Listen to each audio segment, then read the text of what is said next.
सर्वांचं स्पर्धात्मक प्लॅटफॉर्म स्वागत आहे. आज आपण राज्यसेवा पूर्व परीक्षा 2015 यातले जे उर्वरित क्वेश्चन होते आपण पाहणार आहोत. ठीक आहे, माझी बेसिक इन्फॉर्मेशन पाहू शकता सर्वजण. चला तर स्टार्ट करूया. Question number 37. पुढील दोन विधानापैकी कोणते बरोबर आहे? अ विधान आहे, भारतातील बहुतांशी भागात राज्य उत्पादन विभागाच्या परवानगीशिवाय घरी दारू बनवणे का असते बेकायदेशीर आहे. ठीक आहे, भारतातील बहुतांशी भागात. ठीक आहे, पुढे ब विधान आहे, भारतात केवळ स्वतःच्या वापराकरता म्हणजे परवानगीशिवाय, ठीक आहे लक्षात घ्या शब्द महत्त्वाचा आहे, परवानगीशिवाय घरी दारू तयार केली जाऊ शकते. ठीक आहे, आता थोडासा कॉमन सेन्सचा क्वेश्चन आहे. लॉजिक जर लावलं तर कळतं आपल्याला की समजा फॉर एक्झाम्पल समजा असं असतं की समजा आपल्याला आपल्या घरी दारू बनवता आली असते, बरोबर ना, प्रत्येकाने स्वतःच्या दुकान टाकले स्वतःची, समजतंय.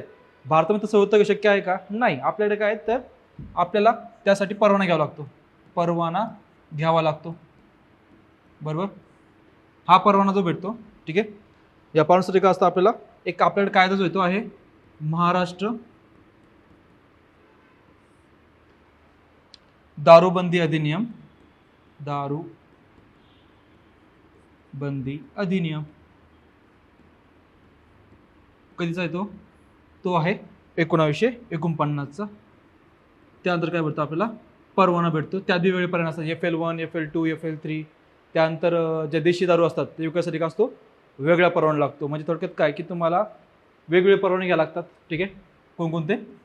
FL म्हणजे काय फॉरेन लिकर 1, 2, 3 आणि इतर परवाने आपल्याला घ्यावे लागतात. ठीक आहे, सो याचा अर्थ काय होतं की ब विधान काय 100% असणार आहे, रॉंग असणार, कारण भारतामध्ये तशी प्रकारची परवानगी दिलेली नाही. आपल्याकडे जो पण लायसन्स असतो तोपर्यंत आपण दारू बनवू शकत नाही. ते कसं असतं इलिगल असतं, बरोबर ना. आपण म्हणतो बघा की आपल्या गावाकडे बघा कधी कधी काय असतं, काही हातभट्टीवरती काय भेटतं बघा, हातभट्टी. ठीक आहे, दारू काय होते बनवली जाते, तिथे काय झाले ते विक्री केली जाते. तिथे काय करतात जे महसूल अधिकारी असतात, फॉर एक्झाम्पल तहसीलदार असतात, काय करतात ती दारू काय करतात जप्त करतात. महसूल अधिकारी किंवा कोणते आपले हे एक्साइज इन्स्पेक्टर वगैरे असतात, बरोबर ना. एक्साइज डिपार्टमेंट काय करतं त्याला जप्त करतं, बरोबर ना, जर असं केलं तर कोणी तर. याचा अर्थ काय होतं विधान अ बरोबर आहे 100% आणि विधान ब काय चुकीचं आहे. ठीक आहे, क्लिअर आहे. सो लक्षात घ्या की आन्सर याचा असलं फक्त केवळ अयोग्य आहे, बरोबर, केवळ अयोग्य आहे. ब काय अयोग्य आहे. आन्सर नंबर ऑप्शन नंबर 1 का असणार आहे करेक्ट ऑप्शन असणार. आता क्वेश्चन आला का बरं, तर झालं काय की 2013 मध्ये ना, थोडं घेतो, 2013 मध्ये USA मध्ये युनायटेड स्टेट्स ऑफ अमेरिका हा जो देश आहे या देशामध्ये 2 राज्य आहेत, मिसिसिपी, दुसरा आहे अल्बामा, किंवा आपण म्हणू शकतो USA पेक्षा आपण काय म्हणू शकतो अमेरिका खंडामध्ये. ठीक आहे, अमेरिका म्हणजे मध्य अमेरिकेमध्ये काय असेल बघा तिथे. तिथे केलं हे जे 2 स्टेट्स आहे मिसिसिपी आणि अल्बामा, इथल्या लोकांना काय केलं तर यांना काय केलंय, त्यांना घरी बियर बनवण्यास काय केली परवानगी दिली होती, घरी बियर बनवण्यास काय केली होती परवानगी दिली होती. त्या अनुषंगाने हा प्रश्न विचारलेला आहे.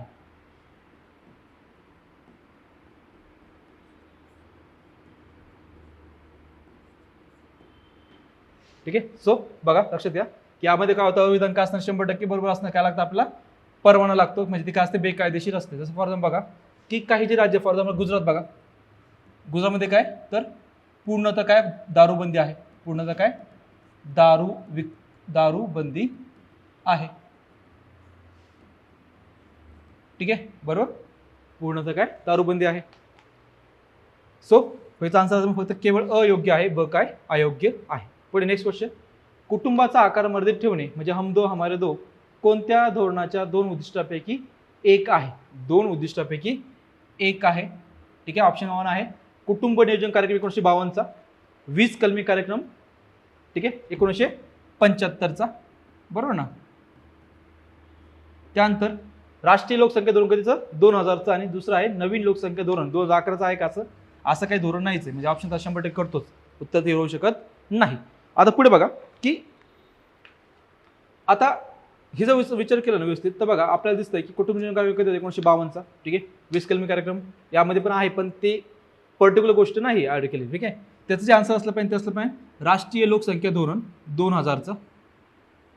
हे काय असणार आहे, याचं करेक्ट आन्सर असणार आहे. थोडं आपण आता एक्सप्रेशन बघूया, ठीक आहे. तर बघा, या थोडं मूव्ह करतो. ओके, बघा. तर पहिलं बघा, कुटुंब नियोजन काय किती होता, 1952चा. आणि भारत हा काय होता, पहिला देश होता. भारत पहिला देश होता. काय होतं, कुटुंब नियोजन काय केलं होतं, राष्ट्रीय स्तरावरती सुरू केलं होतं. असा काय देश कोण होता, भारत हा काय होता, पहिला देश होता. बरोबर. आता पुढे बघा की आता यामध्ये काय झालं की 20 किलोमीटर कार्यक्रम झाला होता. त्यामध्ये एक 90 कलम होतं. 90 कलम किंवा पॉईंट त्याला म्हणतो आपण, 90 कलम किंवा पॉईंट. त्यात होतं लोकसंख्या नियंत्रण, लोकसंख्या व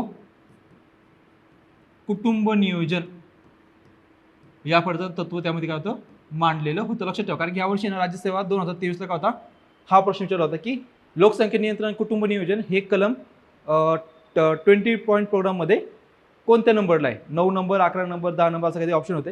याचा आन्सर जे होतं 90 कलम. तुम्हाला टू द पॉईंट असलं पाहिजे की 9व्या कलममध्ये काय होतं, कुटुंब नियोजन आणि कुटुंब नियोजन आणि लोकसंख्या नियंत्रण संबंधी काय होतं ते कलम आहे, ठीक आहे. तर बघा आता लक्षात घ्या, हे 20 किलोमीटर कारण जे आहे ना, ठीक आहे, कुणी मांडला होता, तो मांडला होता इंदिरा गांधी यांनी, बरोबर, पहिल्यांदा. त्यानंतर तो कळाला परत तो रिन्यू केला कधी 1982 मध्ये, नंतर रिन्यू केला कधी 1987 ला, आणि नंतर रिन्यू केला तर कधी 2006 मध्ये. म्हणजे टोटल 6 वेळेस हा प्रोग्राम काय केलाय, एक्सपांड किंवा त्याला रिन्यू केलेलं आहे. 1987, आपलं 1975, 1982, 1987 आणि 2006. आणि स्पेसिफिक जायचं ठरलं होतं कधी 26 जून, बरोबर आहे. 1975 लागू चालू झाला होता. पुढे बघा नेक्स्ट. आता राष्ट्रीय लोकसंख्या धोरण जे आहेत ना महाराष्ट्रामध्ये, आपल्या भारतातले राष्ट्रीय लोकसंख्या धोरण ते 2 आहेत. किती आहेत, 2 आहेत. पहिला होता 1976चा. कधीच होता, 1976चं, ठीक आहे. ते मांडले कुणी होतं, ते मांडलं होतं कुणी, तर करण सिंग हे काय होते, आरोग्यमंत्री यांनी केलं होतं, हे पहिल्यांदा मांडलं होतं. या धोरणामध्ये महत्त्वाची गोष्ट काय होती, ते म्हणजे काय, तर ते होतं लग्नाचे वय कधी करायचं, लग्नाचे वय मुलासाठी किती असलं पाहिजे होतं, 21 वर्ष, आणि मुलीसाठी किती करायचं होतं, 18 वर्ष काय केलं, करण्यात आलं. त्यानुसार तर या 1976च्या धोरणानुसार. पुढे काय झालं, पुढे झालं म्हणजे काय, तर कुटुंब नियोजन, कुटुंब नियोजन शस्त्रक्रिया करण्यास आर्थिक मदत करण्यात येऊ लागली, बरोबर. हे काय, त्याच्यातले काही महत्त्वाच्या गोष्टी आहेत त्या बघा. त्यावेळेस संजय गांधी यांचा काय होता, हा जो प्रोग्राम होता हा अतिशय गाजलेला प्रोग्राम होता, ठीक आहे. की जे कंपल्सरी जे गव्हर्नमेंट सोडून होते त्यांना काय केलं, कंपल्सरी त्यांचं काय होतं, कुटुंब नियोजन शस्त्रक्रिया त्यांना काय केली, करण्यासाठी कंपल्सरी केलं होतं, किंवा 1 मुलानंतर किंवा 2 मुलानंतर, ठीक आहे. सो हा प्रोग्राम थोडा वादग्रस्त झाला होता, हा यावेळेचा प्रोग्राम होता. पुढे काय झालं, हे झालं पहिलं धोरण. दुसरं जे आलं ते आलं, ते होतं आपलं कोणतं, राष्ट्रीय लोकसंख्या धोरण, कधी 2000. आपण पुढे वाटलं असतं थोडंसं मूव करू, ठीक आहे. बघा पुढे होतं राष्ट्रीय लोकसंख्या धोरण 2000चं. बघा हे धोरण अतिशय महत्त्वाचं आहे.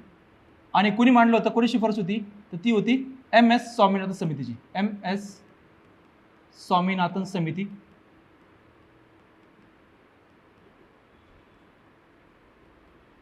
कधी होती, 1993ची, 1993ची समिती होती, ठीक आहे. तिने शिफारशी दिल्या होत्या 1994 मध्ये, आणि त्यानुसार काय आलं, आपण राष्ट्रीय लोकसंख्या धोरण कधी आलं, 2000 मध्ये मांडलं. तर या धोरणामध्ये ना 3 उद्दिष्ट होते. पहिलं होतं त्वरित उद्दिष्ट, दुसरं होतं मध्यावधी उद्दिष्ट, आणि तिसरं कोणतं होतं, ते होतं ज्याला काय म्हणतो आपण अतिशय लॉंग टर्मचं, ठीक आहे. लॉंग टर्म उद्दिष्ट, असे 3 उद्दिष्ट त्यांनी मांडले होते. त्वरित काय होतं, त्वरितमध्ये होतं पहिली गोष्ट म्हणजे काय, तर आरोग्य संस्था, आरोग्य संस्था, आरोग्य पायाभूत सुविधा यांचा विकास करणे, पायाभूत सुविधा विकास हे काय होतं त्यांचं अल्पकालीन उद्दिष्ट होतं किंवा त्वरित उद्दिष्ट होतं. दुसरं मध्यकालीन म्हणजे ते होतं TFR जो होता टोटल फर्टिलिटी रेट किती करायचा होता 2.1 किती करायचा होता 2.1 करायचा होता. हे काय होतं त्यांचं मध्यावधी उद्दिष्ट 2010 पर्यंत. आपण सांगतो फॉर एक्झाम्पल 2010 पर्यंत हे उद्दिष्ट साध्य करायचं होतं. पुढे बघा लॉंग टर्म जे होतं ते होतं काय तर ते होतं 2045 पर्यंत पॉप्युलेशन काय करायची आपल्याला स्टेबल करायची काय होती स्टेबल करायची होती. कधीपर्यंत 2045 पर्यंत बरोबर. त्यासोबत काय होते काही सामाजिक उद्दिष्ट पण होते, सामाजिक उद्दिष्टे पण होती ते मी महत्वाची आपल्या पेपर भरपूर विचारले. पहिलं होतं ते म्हणजे काय इन्फंट मॉर्टॅलिटी रेट किती करायचा होता तो करायचा होता 30 किती करायचा होता 30 करायचा होता. दुसरं होतं टोटल फर्टिलिटी रेट किती करायचा होता आपल्याला तो करायचा होता 2.1 किती करायचा होता 2.1 करायचा होता. त्यानंतर होता MMR मॅटर्नल मॉर्टॅलिटी रेट किती करायचा होता तो करायचा होता 100 पर लाख. लक्षात ठेवा हे काय ते असतं एका लाखाला किती करायचं 100 काय करायचं आपला माता मृत्यू दर करायचा होता. ठीक आहे.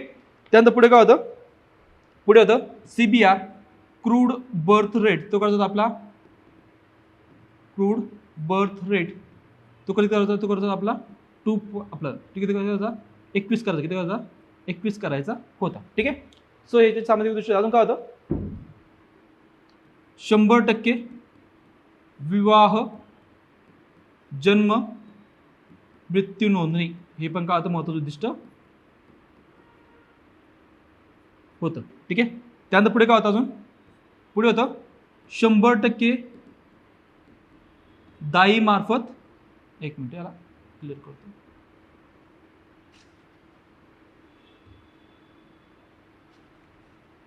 100% दाई मार्फत प्रसूती आणि 80% दवाखान्यात प्रसूती करायची होती. हे काय होतं आपले टार्गेट होतं. ठीक आहे. तर हे लक्षात ठेवा हे फार महत्त्वाची गोष्टी आहेत मी जे सांगतोय ना की हे तुम्हाला पाठ असलं पाहिजे की IMR 30 करायचा TFR 2.1 करायचा MMR 100 करायचं प्रति लाखमध्ये. त्यानंतर क्रूड बर्थ रेट किती 21 करायचा 100% विवाह नोंदणी जन्म मृत्यू नोंदणी करायची. त्यानंतर 100% दाई मार्फत प्रसूती आणि 80% करायची दवाखान्यात प्रसूती करायची. हा क्वेश्चन आहे ना आता पण 2 दिवस येऊन गेला आहे त्यामुळे पाठ ठेवा. ठीक आहे. प्रत्येक एक्झामला क्वेश्चन विचारतात त्यामुळे तुम्हाला लोकसंख्या धरून 2000 त्या लोकसंख्या धरून 1976 हे माहितीच असलं पाहिजे. ठीक आहे. आता एक सांगतो बघा अजून थोडी डिटेल मी सांगू शकतो आपण की ही जी होती ना योजना. ठीक आहे. एक मिनिट थोडी जागा पण राहिली आता मी ॲड करतो आपलं पेज. ठीक आहे. हम दो हमारे दो हे जे तत्व होतं हे ॲक्च्युली ना ही जी घोषणा होती घोषणा आपण म्हणलं घोषणा ही मांडली होती कधी तर चौथ्या योजनेमध्ये चौथी पंचवर्ष योजनेमध्ये काय होती मांडली होती. पण जर विचारलं की तत्व कोणाचं होतं ते होतं 2000च्या पॉप्युलेशनचं. ठीक आहे. घोषणा कधीची आहे चौथ्या पंचवर्ष योजने कसं पाठवायचं बघा 2 आणि 2 4 होतात हम दो हमारे दो 2 + 2 किती होतात 4 होतात चौथी पंचवार्षिक योजना. ठीक आहे. हे ट्रिक आहे लक्षात ठेवा. पुढे जे आहे ते म्हणजे काय तर आपली लोकसंख्या जे होतं कुटुंब नियोजन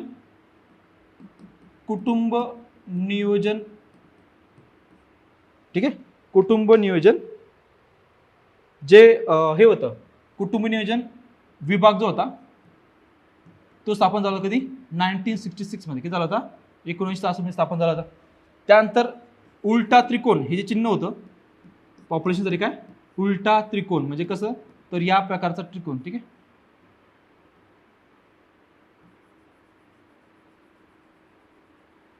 ठीक आहे.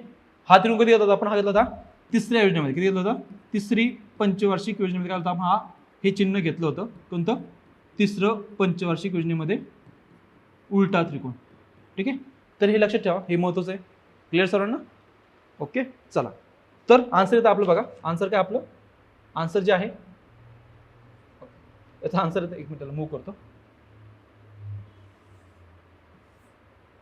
ठीक आहे. आन्सर आहे आपलं राष्ट्रीय लोकसंख्या धोरण 2000 मध्ये काय होतं हम दो हमारे दो काय होतं एक महत्त्वाचं उद्दिष्ट होतं. क्लिअर सर्वांना हम दो हमारे दो किती राष्ट्रीय लोकसंख्या धोरण 2000 मध्ये सांगण्यात आलेलं होतं. ठीक आहे.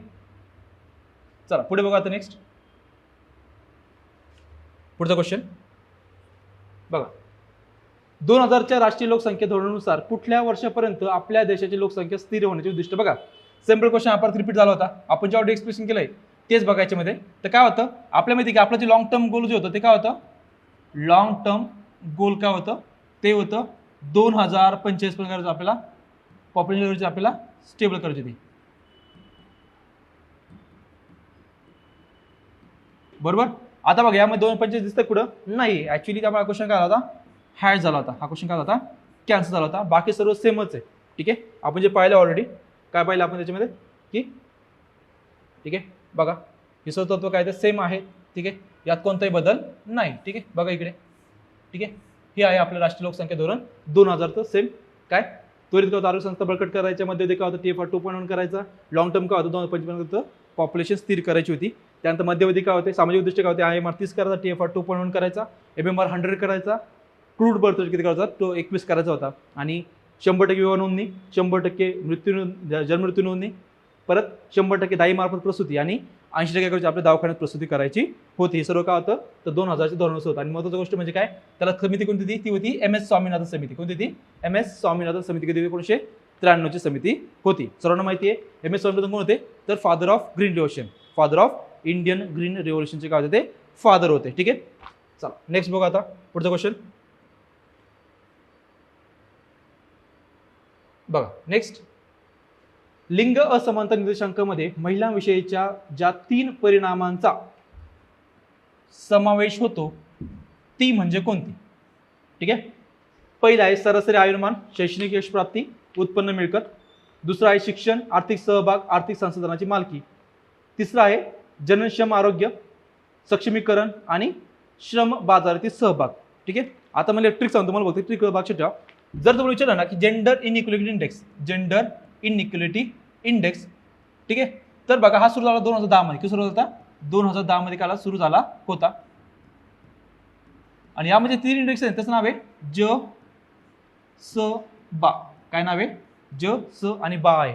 ज म्हणजे काय तर जननक्षम आरोग्य, ज म्हणजे काय असतं, जननक्षम आरोग्य असतं. त्यानंतर स म्हणजे काय असतं, सक्षमीकरण, स म्हणजे काय असतं, सक्षमीकरण असतं. आणि बा म्हणजे काय, बाजारातील सहभाग, काय असतो, श्रम बाजारातील सहभाग. हे काय असतात, 3 डायमेन्शन आहेत. पाठ्यावा जे आहे काय असतं, जज्बा. आपण म्हणू शकतो की महिलामध्ये काय असतो, जज्बा असतो, काय असतो, जसबा असतो. ज म्हणजे काय, जननक्षम आरोग्य, स म्हणजे काय, सक्षमीकरण, बा म्हणजे काय, बाजारी म्हणजे श्रम बाजारातील सहभाग. समजतंय, याला म्हणतो आपण जज्बा. कोणाचा असतो, महिलांचा असतो. जेंडर इनइक्वलिटी इंडेक्स मध्ये 3 काय डायमेन्शन आहे, ठीक आहे. चला तर बघू आपण आता थोडंसं एक्सप्लेन करतो. मला सांग उत्तर काय ना आपलं ऑप्शन 3 असणार आहे, ठीक आहे. चला तो डायरेक्ट सांगतो बघा. जेंडर इक्विलिटी इंडेक्स जो असतो ना, gender inequality index, gender inequality index जो आहे, ठीक आहे, हा काय करतो की महिलांचं सक्षमीकरण किंवा महिला ह्या पुरुषाच्या बाबतीत किती, म्हणजे त्यांच्या दोघांमध्ये किती तफावत आहे, कशामध्ये, सक्षमीकरणामध्ये, किंवा त्यामध्ये किती असमानता आहे, कोणामध्ये, महिलांचा विकास आणि पुरुषांचा विकास, त्यामध्ये जो काही काय म्हणतो ज्यामध्ये डिफरन्स आहे त्याला म्हणतो आपण जेंडर इनइक्वलिटी इंडेक्स असं म्हणतो, ठीक आहे. तर हा जो इंडेक्स सुरू झाला कधीपासून, 2010 पासून आहे. 2010 पासून कोण काढतं, UNDP काढतं, युनायटेड नेशन डेव्हलपमेंट प्रोग्राम करतं. हा इंडेक्स काय करतो, काढतोय, ठीक आहे. पहिला पॉईंट. दुसरा पॉईंट जो असतो यामध्ये काय आहे तर 3 डायमेन्शन आहे. किती, 3 आयाम आहेत. पहिला आहे जननक्षम आरोग्य,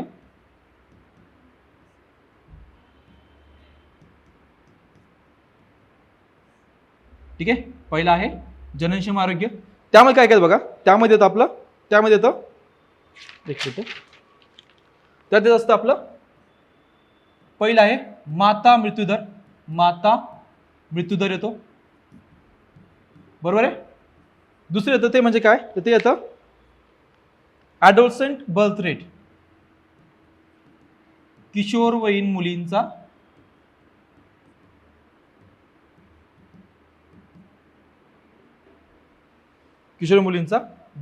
काय जनन दर, ठीक आहे. हा झाला दुसरा, हे झालं जननक्षम. दुसरं असतं सक्षमीकरण, सक्षमीकरण. आता यात काय असतं बघा, त्यात असतं संसदेतील प्रतिनिधित्व. काय असतं, संसदेतील प्रतिनिधित्व, म्हणजे किती महिला आमदार किंवा खासदार आहेत. प्रतिनिधित्व, ठीक आहे. संसदेमध्ये खासदार महिला किती आहेत, ठीक आहे, ते असतं आपलं प्रतिनिधित्व असतं. जवळपास अधिक मला वाटतं की ते 78 काहीतरी खासदार आहेत महिला, काय आहेत 78 काय संसदेमध्ये काय खासदार आहेत, ठीक आहे. हे झालं पहिलं. दुसरं असतं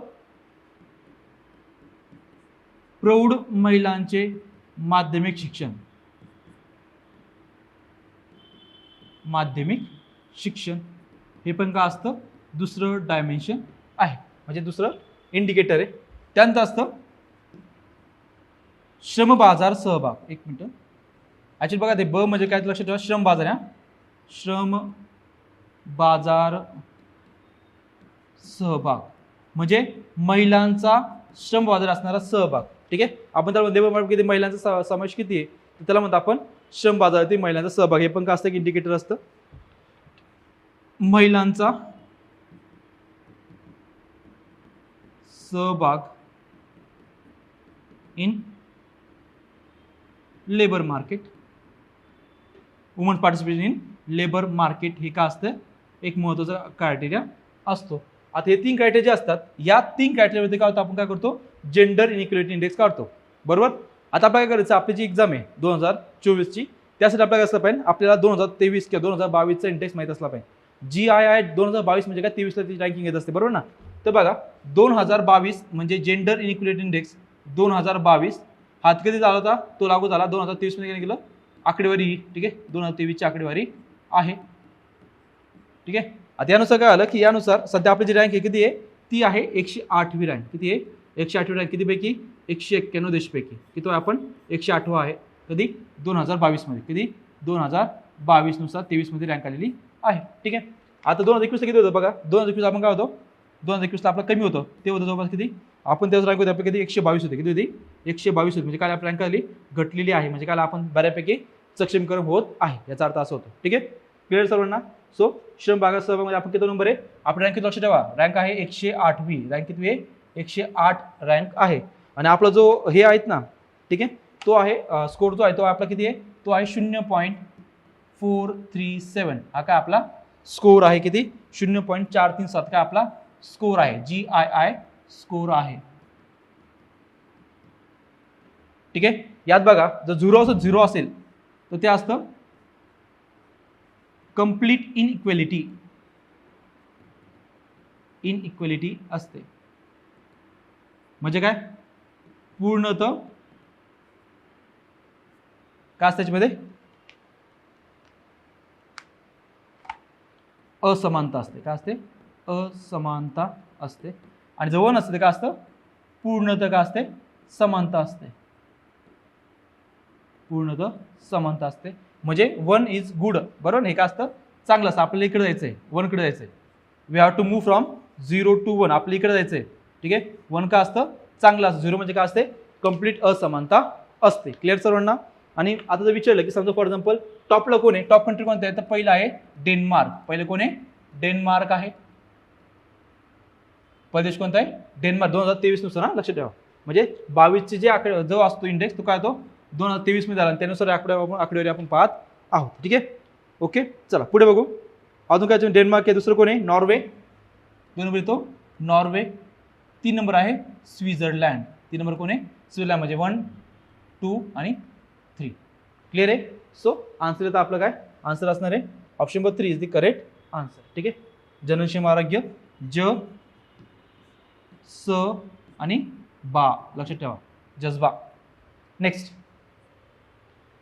जनगणना 2011 नुसार शहरी लोकसंख्या आणि दारिद्र्य लोकसंख्या असणारी लोकसंख्या यांचा सगुणक किती आहे, तर -0.39 इतका आहे. ही बाब असे दर्शवते की ज्या पद्धतीचे शहरीकरण झाले आहे त्याचा गरिबी घटवण्यासाठी फारसा काही परिणाम झालेला नाही. शहरीकरणाचा गरिबी घटवण्यासाठी फार खोलवर परिणाम झाला आहे.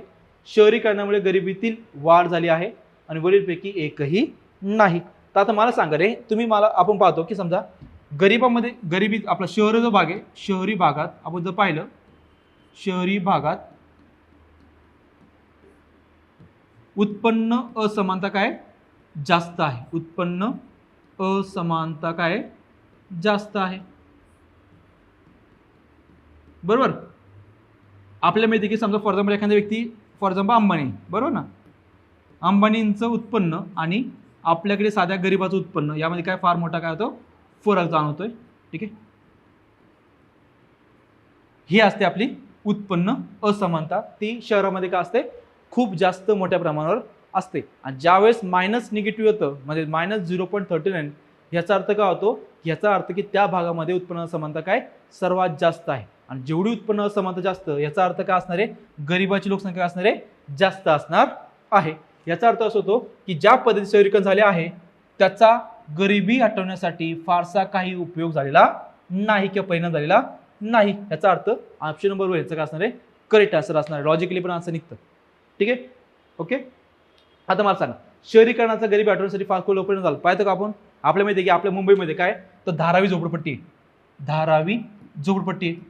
आणि ती काय झाली डे बाय डे काय आहे वाढत चाललेली आहे. याचा अर्थ काय होतो की भारतामध्ये काय होतंय म्हणजे मुंबईमध्ये काय होतं की कंटिन्युअसली गरीब लोक तिथे येत आहेत आणि ती काय होते गरिबी काय होते वाढत चालली. कशामुळे या शहरीकरणामुळे. कारण तिथे काय होतंय उत्पन्नाची असमानता होते. काही जण दिवसाला लाख कमवतात, काही जण 20 रुपये कमवत नाही. समजते, याला मग आपण उत्पन्नाची असमानता असं म्हणतो. ठीक आहे, चला पुढे बघूया. Option number 1 is the correct answer. Next question बघा. शिक्षण हक्क कायदा 2009च्या मुख्य उद्देश कायपैकी कोणता आहे. निरक्षरता निर्मूलन, सर्वांना व्यापक प्रमाणात आवश्यक शिक्षण देणे, 6 ते 14 वयोगटातील सर्व मुलांना सक्तीचे व मोफत शिक्षण आणि वरीलपैकी सर्व. ठीक आहे, तर बघा सिंपल क्वेश्चन आहे. राईट टू एज्युकेशन RTE कायदा कधीचा होता 2009चा. लागू झाला होता बघा, लागू झाला होता 1 एप्रिल 2010 पासून. कधी लागू झाला 1 एप्रिल 2010 पासून काय लागू झालेला आहे. ठीक आहे, आणि याचं मेन उद्दिष्ट काय होतं तर 6 ते 14 वयोगटातील सर्व मुलांना, लक्षात घ्या सर्व मुलं म्हणजे काय मुलं प्लस मुली, लक्षात ठेवा मुलं प्लस मुली सर्वांना काय करायचं आपल्याला सक्तीचे, लक्षात घ्या शब्द महत्वाचे इथं काय शब्द आहे सक्तीचे आणि मोफत शिक्षण देणे हे काय होतं सर्वात महत्त्वाचं उद्दिष्ट होतं. ठीक आहे, बरोबर. आता हे जे काही RTI ऍक्ट आहे याची अंमलबजावणी कोण करतं, अंमलबजावणी कोण करत असतं तर ते करतात दोन आहेत. पहिलं आहे नॅशनल एज्युकेशन कमिशन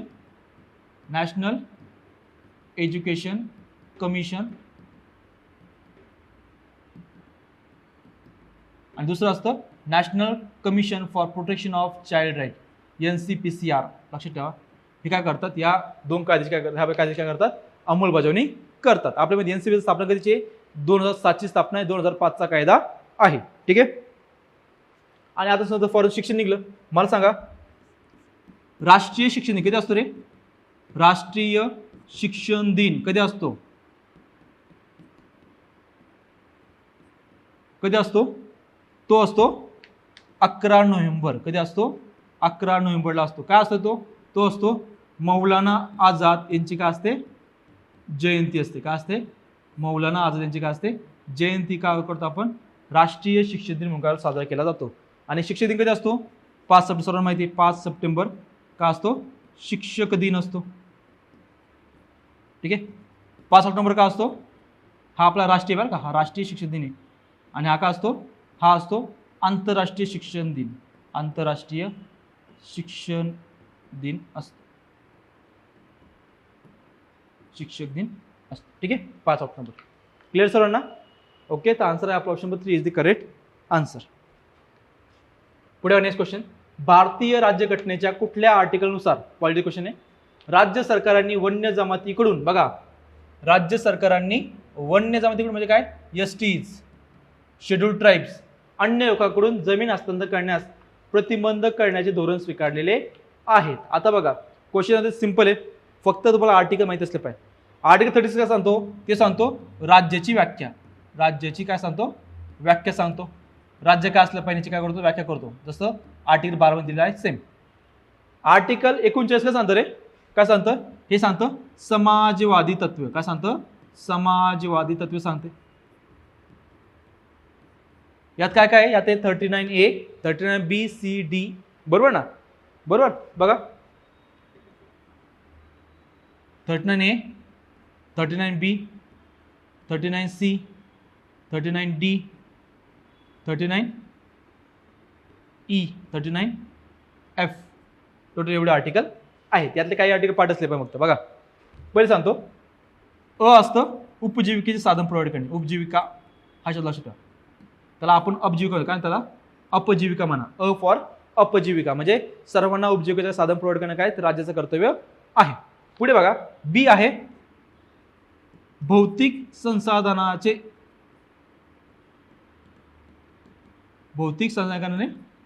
त्यांना प्रोव्हाइड करायचे. भौतिक संसाधने कसे करायचे तर त्याचं काय करतं सर्वांना समान पद्धतीने काय त्याला वाटप करणे काय होतं महत्त्वाचं कार्य आहे. त्यानंतर आहे संपत्तीचं केंद्रीकरण व्हायला नको. संपत्ती केंद्रीकरण म्हणजे काय सेंट्रलायझेशन ऑफ वेल्थ व्हायला नको. डी म्हणजे काय सर्वांना समान वेतन. सर्वांना समान वेतन. वेतन म्हणजे काय दाम. डी फॉर दाम. ई असतं महिला, अपंग आणि बालके यांचे संरक्षण करणे. त्यांना अतिशय काय म्हणतो आपण त्याच्या आरोग्याला किंवा त्यांच्या शरीरात झेपेल एवढं काम त्यांना देणे हे असतं ई मध्ये. आणि एफ मध्ये काय असतं तर बालकांचं काय करायचं बालकाला काय करायचं त्यांची डेव्हलपमेंट होईल. होलिस्टिक डेव्हलपमेंट यासाठी त्यांना त्या प्रकारचं वातावरण प्रोव्हाइड करणं हे काम कोणाचं असतं तर 39Fचं असतं. ठीक आहे. अजून बघा 39A असतं अजून एक माहिती ना 39A मोठं कॅपिटल या लक्षात ठेवा फरक याच्यामध्ये. 39A काय सांगतं की मोफत काय करायचं मोफत कायदेशीर सल्ला देणे. मोफत कायदेशीर सल्ला जे गरीब लोक त्यांना करायचं मोफत कायदेशीर सल्ला देणे. काय दिले NALSA national legal service act जो आहे तो काय झाला त्यानुसार त्याला पास झाला होता 1987 ला. लक्षात ठेवा. तर या 39. आता राहिले काय बघतो आर्टिकल 46 ते काय सांगतं बघा की जे काही SC जे शेड्यूल कास्ट शेड्यूल ट्राईब ठीक आहे यांना काय करायचं यांच्या ज्या काही जमिनी असतील किंवा यांचं काय करायचं यांचं सक्षमीकरण करणे काय करतं आपल्या आर्टिकल 46 सांगितलं बघा. SC ST ज्यांचं सक्षमीकरण करणे मग ते आर्थिक असेल शैक्षणिक असेल किंवा सामाजिक असेल यांचं सक्षमीकरण काय तर आर्टिकल 46 मध्ये दिलं आहे. म्हणून आपलं जे आन्सर असलं म्हणजे असं आर्टिकल म्हणजे ऑप्शन नंबर 2 याचा काय करेक्ट आन्सर असणार आहे. ठीक आहे. क्लिअर सर्वांना. So option number 2 is the correct answer. पुढे बघा भारतीय रिझर्व्ह बँक मला सांगा RBI काय रे आपली ही आपली काय मध्यवर्ती बँक आहे. स्थापना कधीची आहे 1935 ची बरोबर ना. 1 जानेवारी 1935 असं ना 1 जानेवारी 1935. कायदा कधीचा आहे कायदा 1934 चा. लक्षात ठेवा कायदा कधीचा 1934 चा कायदा आहे RBI ऍक्ट 1934. बरं आता पुढे बघा भारतीय रिझर्व्ह बँकेच्या चलन निर्मिती विभागास कायमस्वरूपी किमान किती रुपयाचा सुवर्ण साठा ठेवणे आवश्यक आहे. ऑप्शन 1 आहे 85 कोटी 115 कोटी 200 कोटी वरीलपैकी एकही नाही. ठीक आहे. आता बघा हा क्वेश्चन सरळ पॉलिटिकल क्वेश्चन आहे आपला सॉरी इकॉनॉमिक्सचा क्वेश्चन आहे. काय होतं की 1956 पूर्वी काय व्हायचं तर आपल्याकडे काय होतं आपल्याकडे होती प्रोपोर्शनल रिझर्व्ह सिस्टीम. काय होती प्रोपोर्शनल रिझर्व्ह सिस्टम होती.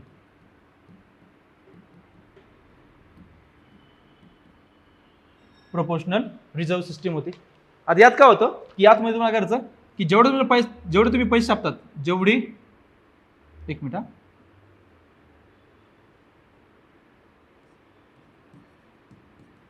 जेवढे चलन निर्मिती तेवढे काय करायचं तेवढं रुपयाचा साठा ठेवणे काय होतं बंधनकारक होतं. म्हणजे फॉर एक्झाम्पल समजा मी 200 कोटी रुपये छापले तर मला 200 कोटी रुपये काय होतं चलन साठा ठेवा RBI मध्ये देणं काय होतं कंपल्सरी होतं. ठीक आहे. रुपयाचा साठी त्याला म्हणू शकतो आपण रुपयाचं नाही तर एक मिनिट शब्द काय शोधतो आपण त्याला एक मिनिट ओके बघा प्रोपोर्शनल रिझर्व्ह सिस्टीम का सांगते बघा की जेवढं चलन निर्मिती करतोय चलन निर्मिती जेवढी आपण करणार म्हणजे फॉर जेवढे नोटा छापतोय ठीक आहे त्याला त्याला करायचा त्याला पत हमी म्हणून काय करायचा पत हमी साठा RBI कडे जमा करणे याला म्हणतो आपण प्रोपोर्शनल रिझर्व्ह सिस्टीम. तर काय आपण PRS प्रोपोर्शनल रिझर्व्ह सिस्टीम असं म्हणायचं. ठीक आहे, PRS असं म्हणजे फॉर एक्झाम्पल सपोज मी जर 200 कोटी रुपये जर छापले म्हणजे काय केलं, चलनविधी केली, तर तेवढा साठा करायला मला RBI कडे काय होतं, मला तेवढं काय करायचं, सिक्युरिटीज ठेवावं लागत, सिक्युरिटीज ठेवावं लागत असे. सिक्युरिटीज आपण म्हणू शकतो, सिक्युरिटीज गोल्ड हे आपल्याला काय होतं ठेवावं लागत असे. ठीक आहे, बरोबर. आता काय आलं की 1956 नंतर काय आलं, 1956 नंतर काय आलं, आपण ही PRS काढून टाकली, कारण की आपल्याकडे होतं ऑलरेडी आपल्याकडे चलन साठा किंवा सिक्युरिटीज किंवा गोल्ड काय होतं कमी प्रमाणात होतं. मग आपण केलं नवीन सिस्टीम आली, त्याला म्हणतो आपण minimum reserve system. Minimum reserve system काय केलं आपण सुरू केली, रिझर्व्ह सिस्टीम काय केली सुरू केली, त्याला म्हणतो आपण किमान चलन साठा सिस्टीम काय केली आपण सुरू केली होती. त्यानंतर काय होतं आपल्याला, आपण गेलो 200 कोटी काय केलं आपण रिझर्व्ह ठेवला. त्यातले 115 कोटी होते, 115 कोटी ते होते आपल्या कशामध्ये, ते होते आपले सुवर्ण साठ्यामध्ये. सुवर्ण साठा म्हणून काय आपण ठेवायचा होता. आणि 85 कोटी करायचं आपला, 85 कोटी आपला सिक्युरिटी किंवा पत हमी काय करायचं आपल्याला ठेवायचे होते. सिक्युरिटी फॉर्ममध्ये काय आपल्याला ठेवायचे होते, किंवा आपल्याला कसे ठेवायचे होते, तर ठेवायचे आपल्याला पैशाच्या फॉर्ममध्ये. ठीक आहे, कशामध्ये, in dollar or anything else. ठीक आहे, म्हणजे काय आपल्याला इथं काय करतो आपला हे आपल्याला चलन फॉर्म ठेवायचे होते, आणि हे करायचं आपला हा सुवर्ण साठा ठेवायचा होता.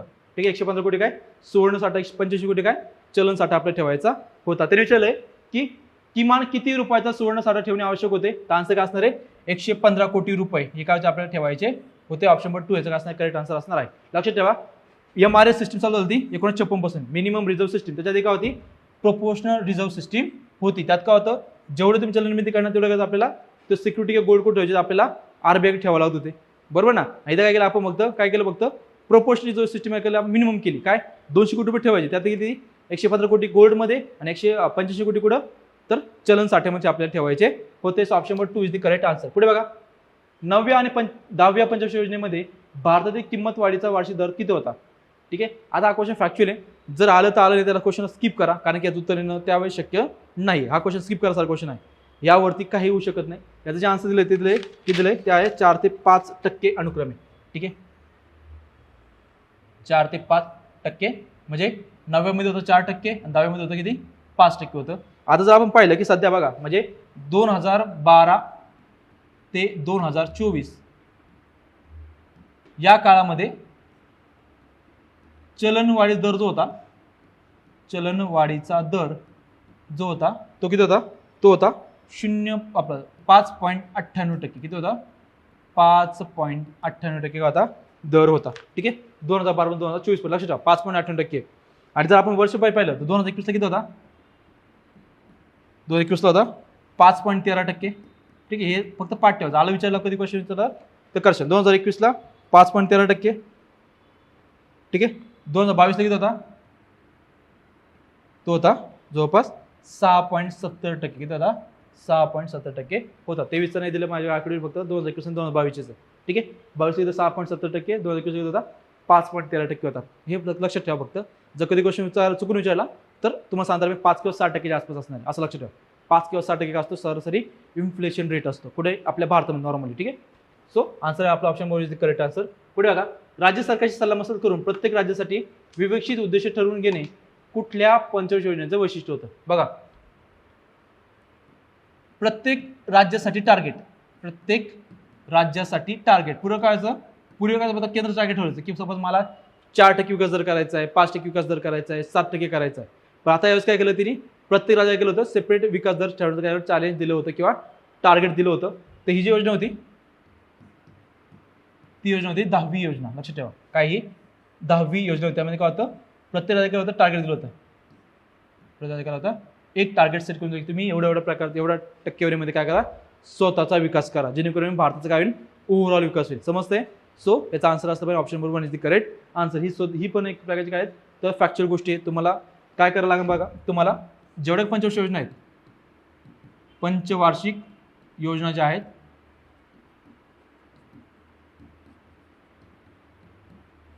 त्यांची फॅक्च्युअल माहिती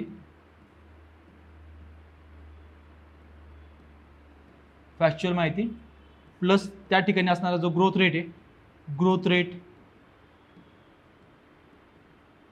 ठीक आहे, अध्यक्ष, उपाध्यक्ष,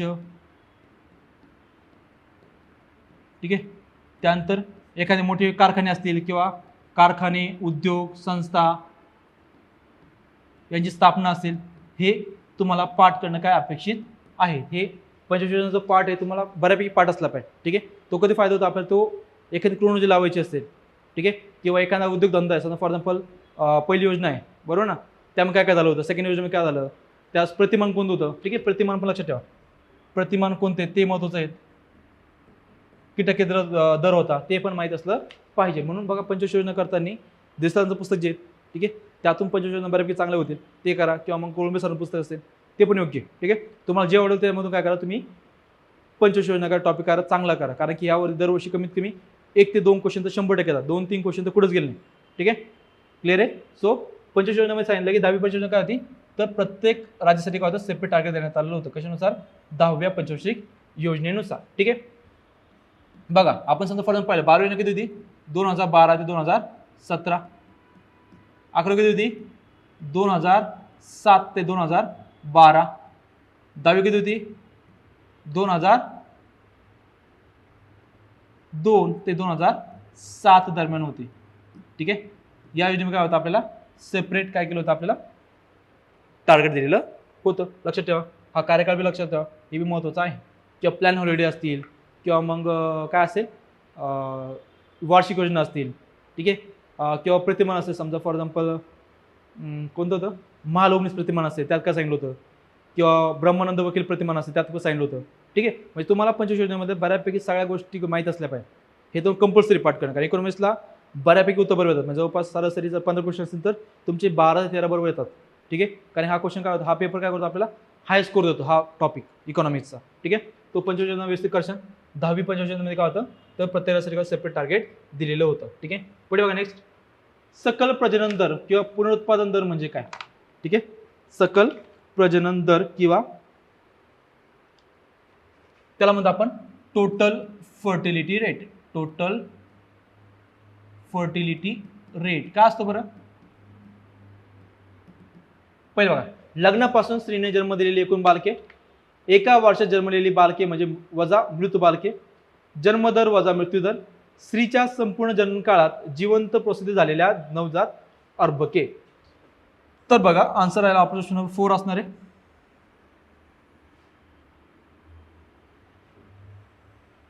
स्त्रीच्या संपूर्ण जन्मकाळात म्हणजे काय, तर वय वर्ष कितीपासून, तर 15 पासून ते 49 पर्यंत, 15 ते 49 वर्ष काय असतं, जननक्षम वर्ष असतात. ठीक आहे, या काळामध्ये एखाद्या स्त्रीने किती बालकांना जन्म दिला, किती बालकांना जन्म दिला या काळामध्ये, त्याला म्हणतो आपण TFR असं म्हणतो. बालकांना जन्म दिला त्याला म्हणतो आपण TFR म्हणतो. आपण सध्या किती जातो, तो 2.1 आहे. म्हणजे एका स्त्रीने, म्हणजे भारतातली जी एक स्त्री आहे ती काय करते, सर्वसाधारणपणे आपल्या जननक्षम काळामध्ये म्हणजे 15 ते 49 काय ते 2.1 बालकांना म्हणजे 2 बालकांकरते सरासरी काय होते, जन्म देत असते. ठीक आहे, त्याला म्हणतो आपण टोटल फर्टिलिटी रेट असं म्हणतो. ठीक आहे, आता गरजा आपल्याला की ज्या काही कन्सेप्ट आहे, MMR, CMR, IMR, त्यानंतर MMR, ठीक आहे, हे तुम्हाला माहीत असलं पाहिजे. आपण ते बघूया. ठीक आहे, चल बघूया. बघा पहिलं आहे ते म्हणजे काय, बर्थ रेट. ठीक आहे, मी फक्त सांगणार, फक्त लिहिणार नाही. Birth rate. ठीक आहे, बर्थ रेट काय असतो रे, तर 1000 लोकसंख्येमागे जन्माला येणाऱ्या बालकांची संख्या काय असतो, बर्थ रेट असतो. काय असतो, बर्थ रेट असतो. आता पहिलं बघू आपण, तो आहे NMR, neonatal mortality rate. Neonatal mortality rate म्हणजे काय, ह्याला म्हणतो आपण नवजात बालके मृत्यूदर. म्हणजे काय की 28 दिवसापेक्षा कमी वयाची जी बालके आहेत त्यांचा 1000 लोकसंख्येमागे होणारा मृत्यू, त्याला म्हणतो आपण निओनटाल मॉर्टेलिटी रेट असं म्हणतो. म्हणजे काय की ज्यांचा जन्म होऊन किती झाले 28 दिवसापेक्षा कमी दिवस झाले त्यांना काय म्हणतो आपण, त्यांना म्हणतो आपण निओनाटाल मॉर्टिलिटी रेट असं म्हणतो. ठीक आहे. पुढे बघा, पुढे असतो infant mortality rate. Infant mortality rate म्हणजे काय तर 1 वर्षाच्या आत मृत्यू पावलेल्या मुलांची संख्या कोणासोबत, 1000 पॉप्युलेशन सोबत, त्याला म्हणतो आपण इन्फंट मॉर्टिलिटी रेट IMR असं म्हणतात. नंतर असतं CMR चाइल्ड मॉर्टिलिटी रेट म्हणजे काय तर 1000 लोकसंख्येमागे, 1000 लोकसंख्येमागे, सेम हा कन्सेप्ट एकच आहे, 1000 लोकसंख्येमागे मृत्यू पावलेल्या 5 वर्ष आतील, फक्त शब्द बदलता, 5 वर्ष आतील मुलांची संख्या.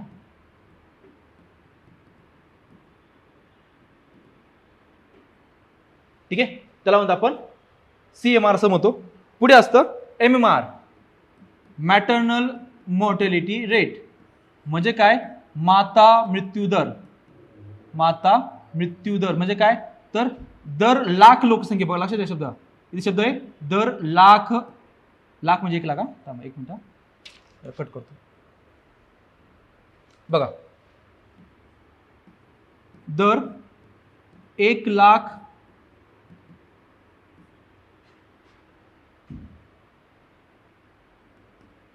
प्रसूती मागे निधन पावलेल्या मातेंची संख्या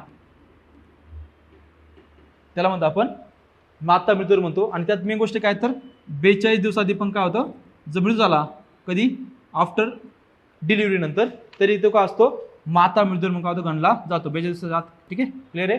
हे असतं MMR. अजून कसं होतं, ठीक आहे, अजून काय रिप्रोडक्शन रेट काय असं माहिती का, रिप्रोडक्शन रेट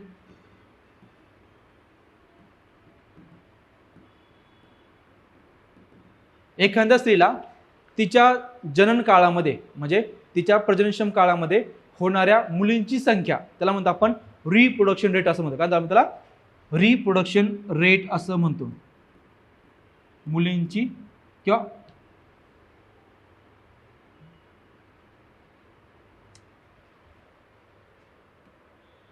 ठीक आहे, एखाद्या स्त्रीला जननक्षम काळात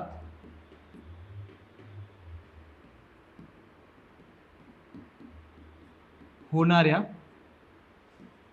स्त्री अपत्यांची संख्या म्हणजे काय असतं रिप्रोडक्शन रेट असं म्हणतो आपण त्याला. ठीक आहे, तर लक्षात ठेवा हे ज्या कन्सेप्ट ना, birth rate, neonatal rate, infant mortality rate, CMR, MMR, reproduction rate. ठीक आहे, हे पाठ ठेवा. ठीक आहे, हे काय महत्त्वाचे आहेत. अजून काय त्याच्यामध्ये सांगण्यासारखं, ओके ठीक आहे बस. ओके चला पुढे बघू. नेक्स्ट व्यावसायिक शीतगृहात, आता ॲक्च्युली सायन्सची गोष्ट चालू आहेत. ठीक आहे, आता आपण सायन्स बघणार आहोत. व्यावसायिक शीतगृहात लोणी किती तापमानावर ठेवली जाते. ऑप्शन 1 आहे बघा, आता ॲक्च्युअली शब्द काय दिलेले आहे व्यावसायिक शीतगृह. लक्षात ठेवा व्यावसायिक शीतगृह दिले. पहिला आहे 0 डिग्री सेंटीग्रेड, 20 डिग्री सेंटीग्रेड. आता लक्षात घ्या 20 डिग्री सेंटीग्रेड ठेवणार आहे का, काय गरज आहे 20 डिग्री सेंटीग्रेडला नाही. -4 डिग्री सेंटीग्रेड, 4 डिग्री सेंटीग्रेड. तर याचं जे आन्सर आहे ते आहे किती, ते येतं मायनस. ॲक्च्युली बघा हे शब्द चुकला आहे, थोडं सांगतो. इथे काय आलं, इथे ॲक्च्युली मायनस पण होतं, ही आहे मायनस आहे. लक्षात ठेवा इथे काय मायनस आहे, हे वाक्य उत्तर असतं. ठीक आहे, -20 डिग्री सेंटीग्रेडला काय करतो आपण लोणीला ठेवतो. ठीक आहे, आता लोणी जे असतं ना, ठीक आहे, लोणी काय करतो आपण, जे लोणी बनतं, ठीक आहे, या लोणीमध्ये असं जवळपास 80% जे असतं ते असतं फॅट. का असतं फॅट असतं, प्लस 20% काय असतं पाणी. का असतं पाणी असतं. हां ठीक आहे, 80% काय असतं फॅट असतं, म्हणजे काय असतं त्यामध्ये काय असतं मेदाम्ल असतं. मेद असतं किती असतं 80% असतं. आणि बघा समजा फॉर एक्झाम्पल आता हे जे फॅट आहे, जर या फॅटला गेलं आपण जर ओपन ठेवलं म्हणजे बाहेर ठेवलं तर काय होईल, याची होती रॅन्सिडिटी. काय होत असते रॅन्सिडिटी होते. याला काय होतं वेगवेगळा स्मेल होतो. काय म्हणायचं रॅन्सिडिटी होते. आणि ही रॅन्सिटी होऊ नये यासाठी करतो आपण काय करतो आपण त्याला आपण फ्रीजमध्ये ठेवतो. ठीक आहे. आता रॅन्सिटी म्हणजे काय इथं होत असतं ऑक्सिडेशन. काय होत असतं ऑक्सिडेशन होत असतं. काय फॉर्म होतं रिॲक्टिव्ह ऑक्सिजन स्पीसीज काय होतात तयार होतात आणि it's a bad for our health. हे काय असतं आपल्या जीवासाठी काय असतं ते हानिकारक असतं. ठीक आहे. म्हणून काय करतो आपण काय करतो रेफ्रिजरेटरमध्ये ठेवतो. असं तर लक्ष द्या जर कमर्शियल असेल तर ते असतं -20 डिग्री सेंटीग्रेड आणि जर ते काय असेल हाऊस होल्ड असेल म्हणजे आपल्या घरगुती असेल तर ते असतं 5 डिग्री सेंटीग्रेड. ते असतं 5 डिग्री सेंटीग्रेड असतं. ठीक आहे. क्लिअर सर्वांना. तर लक्षात ठेवा हे महत्त्वाचं पॉईंट आहे. आणि का ठेवतो मग बिकॉज त्याची काय झालं पाहिजे आपल्याला ते खराब झालं नाही पाहिजे किंवा त्याची रॅसिडिटी झाली पाहिजे नाही. कसं ते बघा रॅसिडिटी काय होते त्याचा काय वेगळा वास होतो बघा त्याला म्हणतो आपण रॅन्सिडिटी असं म्हणतो. त्याला काय म्हणतो आपण रॅन्सिडिटी असं म्हणतो. Clear option. So option number 2 is the correct answer. पुढे बघा लेझरच्या साहाय्याने पर्यावरण सनियंत्रण करण्याचे तंत्र. बघा पर्यावरण सनियंत्रण. ठीक आहे. याच्यात शब्द सांगतो बघा इंग्लिश शब्द दिला त्यांनी तो दिला आहे काय इन्व्हायरमेंटल मॉनिटरिंग. शब्द काय दिलाय इन्व्हायरमेंटल मॉनिटरिंग म्हणजे काय तर पर्यावरणाची देखरेख करणे किंवा त्याचं संनियंत्रण करणे हा शब्द आहे. आता या तंत्राला काय म्हणतात पहिला आहे रडार. पहिले काय रडार दुसरा आहे सोनार तिसरा आहे lidar. Actually in the sense त्याला ऍक्च्युअली शब्द असा लागतो LEDAR दिलाय. हा दिलाय लिडार लिडार. त्यानंतर हा दिलाय सोनार SONAR. हा दिला आहे रडार RADAR. ओके. ते विचारलंय की लेझरच्या साह्याने पर्यावरण संनियंत्रण करण्याचे तंत्र म्हणजे इन्व्हायरमेंटल मॉनिटरिंगला काय म्हणतात तर सरळ आन्सर असतं लिडार. का असतं लिडार आन्सर आहे. ठीक आहे. बाकी काय नाही सांगतोय बघा एक्सप्लेन करू आपण. पहिलं सांगतो बघा लिडार सांगू आपण. ठीक आहे. पहिले मी एक्सप्लेन लिडार करतो. लिडार स्टँड फॉर काय तर लाईट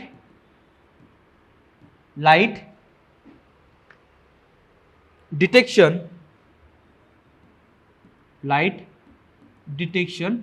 अँड रेंजिंग. म्हणजे बघा काय होतं की सपोज फॉर विचार करा की सपोज आता हे काय आपले एरोप्लेन आहे फॉर एक्झाम्पल. ठीक आहे.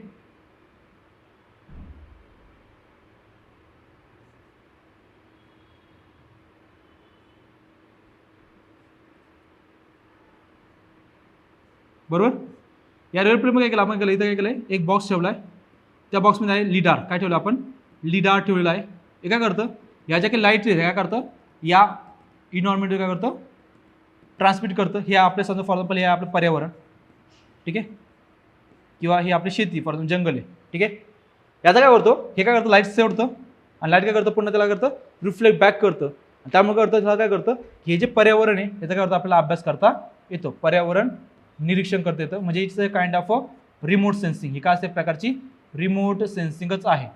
ठीक आहे. इथं काय करतो बघतो फक्त लाईट रेचा काय करतो आपण वापर करतोय. लाईट डिटेक्शन अँड रेंजिंग असं त्याला म्हणतोय. त्यामुळे काय होतं आपण काय करू शकतो पर्यावरणाचं संनियंत्रण किंवा पर्यावरणाचं ऑब्झर्वेशन आपल्याला करता येतं. त्याला म्हणतो आपण लिडार असं म्हणतो.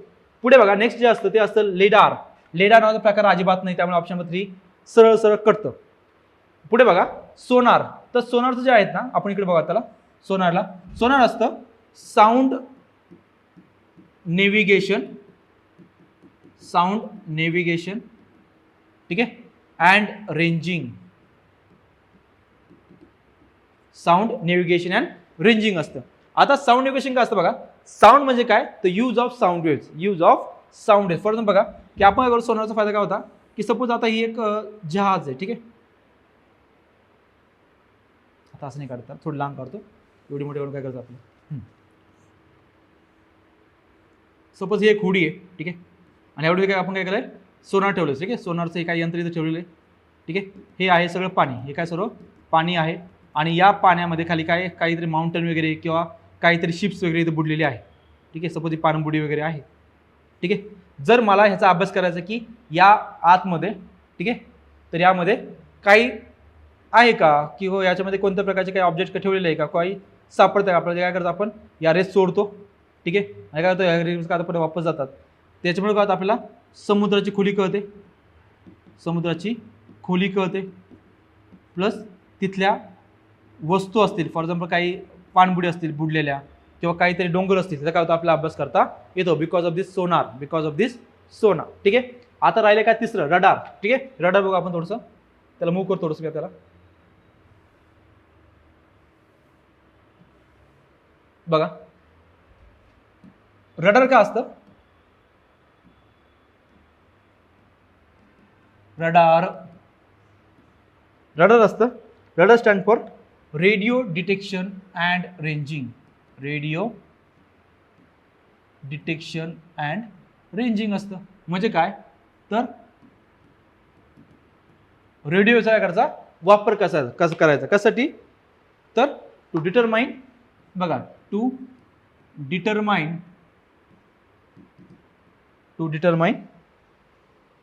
Distance, direction and velocity.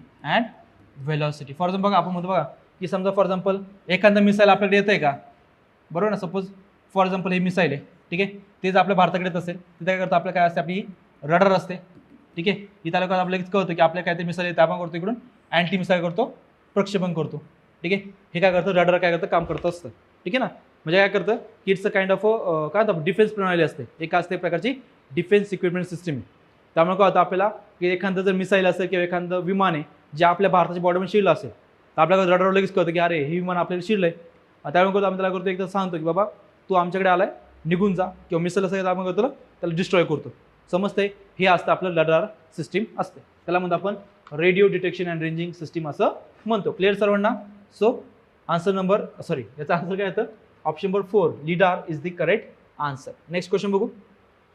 फळांच्या व भाज्यांच्या वितंचकीय तांबूसीकरणास तपकिरीपणा कारणीभूत मुख्य वितंचक कोणते? आता ऍक्च्युली मी सांगतो बघा क्वेश्चन काय आहे की the key enzyme involved in enzymatic browning of fruits and vegetables. ठीक आहे. ते विचारलंय असं कोणतं इन्झाईम आहे ज्यामुळे काय होतं फ्रूट्स अँड व्हेजिटेबल्स काय होतात ब्राऊन होतात. कसे होतात ब्राऊन होतात. ठीक आहे. त्यांनी विचारले की असं कोणतं इन्झाईम आहे की ज्यामुळे काय होतात फ्रूट्स अँड व्हेजिटेबल काय होतात ब्राऊन होतात. आपण समजा बघा फॉर एक्झाम्पल आपण आजारी पडतो बरं ना, मग आपल्याला लोक पाहायला येतात दवाखान्यामध्ये, ते करता आपल्याला सफरचंद घेऊन ॲपल घेऊन येतं बरोबर ना. ते आपल्या ॲपल कट करून जातं आपण अर्ध खातो, बाकी आपलं खायचं नसतं. आता हे जे काही ॲपल आहे आपण खात नाही, ते आपल्याला काय होतं ते कसं बनतं ब्राऊन पडतं. कसं पडतं ब्राऊन मध्ये तपकीर दिसतं. मग त्यांनी विचारलं की हे जे ॲपल आहे किंवा हे जे काही फ्रुट्स असतात व्हेजिटेबल असतात ते ब्राऊन का पडतात, तर त्याचा आन्सर विचारला आपल्याला. पहिलं ऑप्शन दिले परऑक्सिडेज, पॉलिफेनॉल ऑक्सिडेज, कॅटलेज आणि कोलेस्ट्रॉल ऑक्सिडेज. तर बघा याचं जे आन्सर असलं पाहिजे ते असलं पाहिजे पॉलिफेनॉल ऑक्सिडेज. का असतं पॉलिफेनॉल ऑक्सिडेज असतं, त्यामुळे कसं बनतं ते कसं बनतं ब्राऊन बनतं. कसं बनतंय ब्राऊन बनत आहे because of this enzyme. Option number 2 याचं काय असणार आहे करेक्ट आन्सर असणार आहे. आता बाकीचे पण बघा. पर ऑक्सिडेज का असतं ते काय करतं ते करतं इट कॅटलायझेस ऑक्सिडेटिव्ह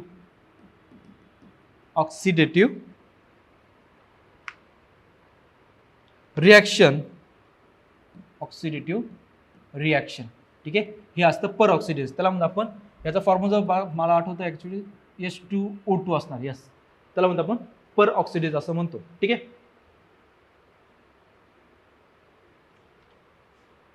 नाही हे नाही, ते पर ऑक्सिडेज असतं, हे वेगळं. ठीक आहे. नाही ठीक आहे, पर लक्ष ठेवा.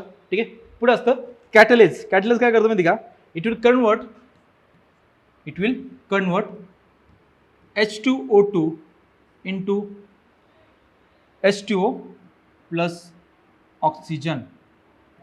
हे काय करतं कॅटलेज काम करतं. काय करतं हे जे पर ऑक्सिडेज काय करतं ह्याचं वॉटरमध्ये काय करतं कन्व्हर्जन करतं, त्याला म्हणतो आपण कॅटलेज असं म्हणतो. पुढे असतं कोलेस्ट्रॉल.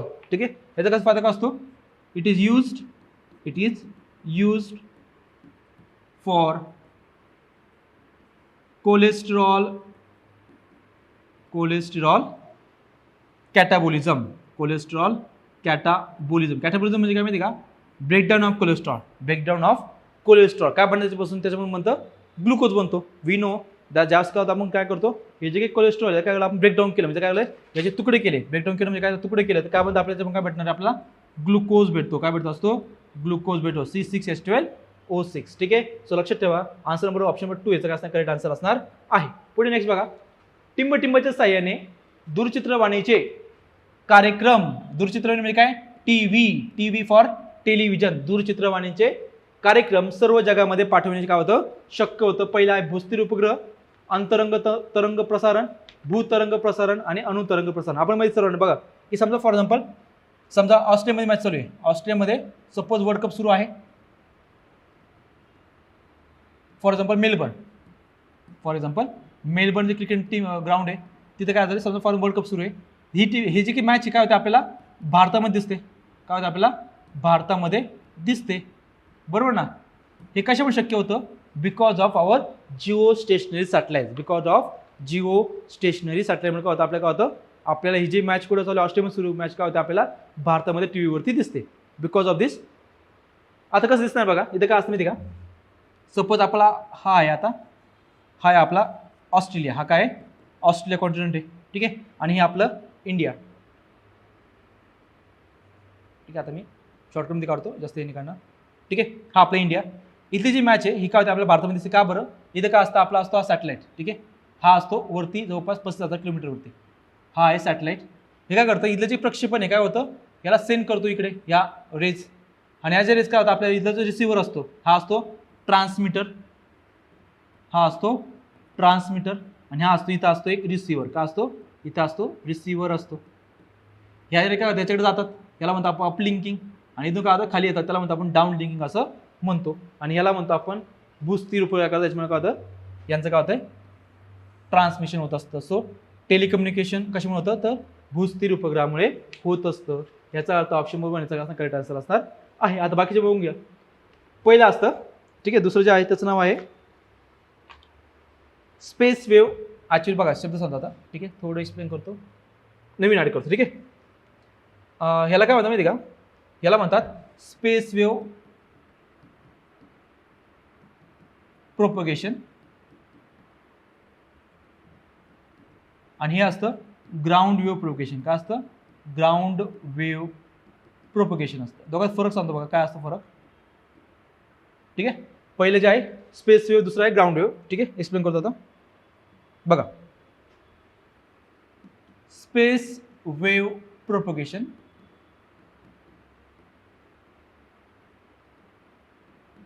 म्हणजे काय, फॉर एक्झाम्पल असं विचार करा की सपोज आता आपण एक्झाम्पल आपलं ठीक आहे ऑस्ट्रेलियामध्ये मॅच सुरू आहे, ॲक्च्युली नाही तसं नाही करू शकतो. समजा फॉर एक्झाम्पल हां असं पकडा की सपोज आता हे आहे ट्रान्समीटर, हे काय ट्रान्समीटर आहे, ट्रान्समीटर आहे,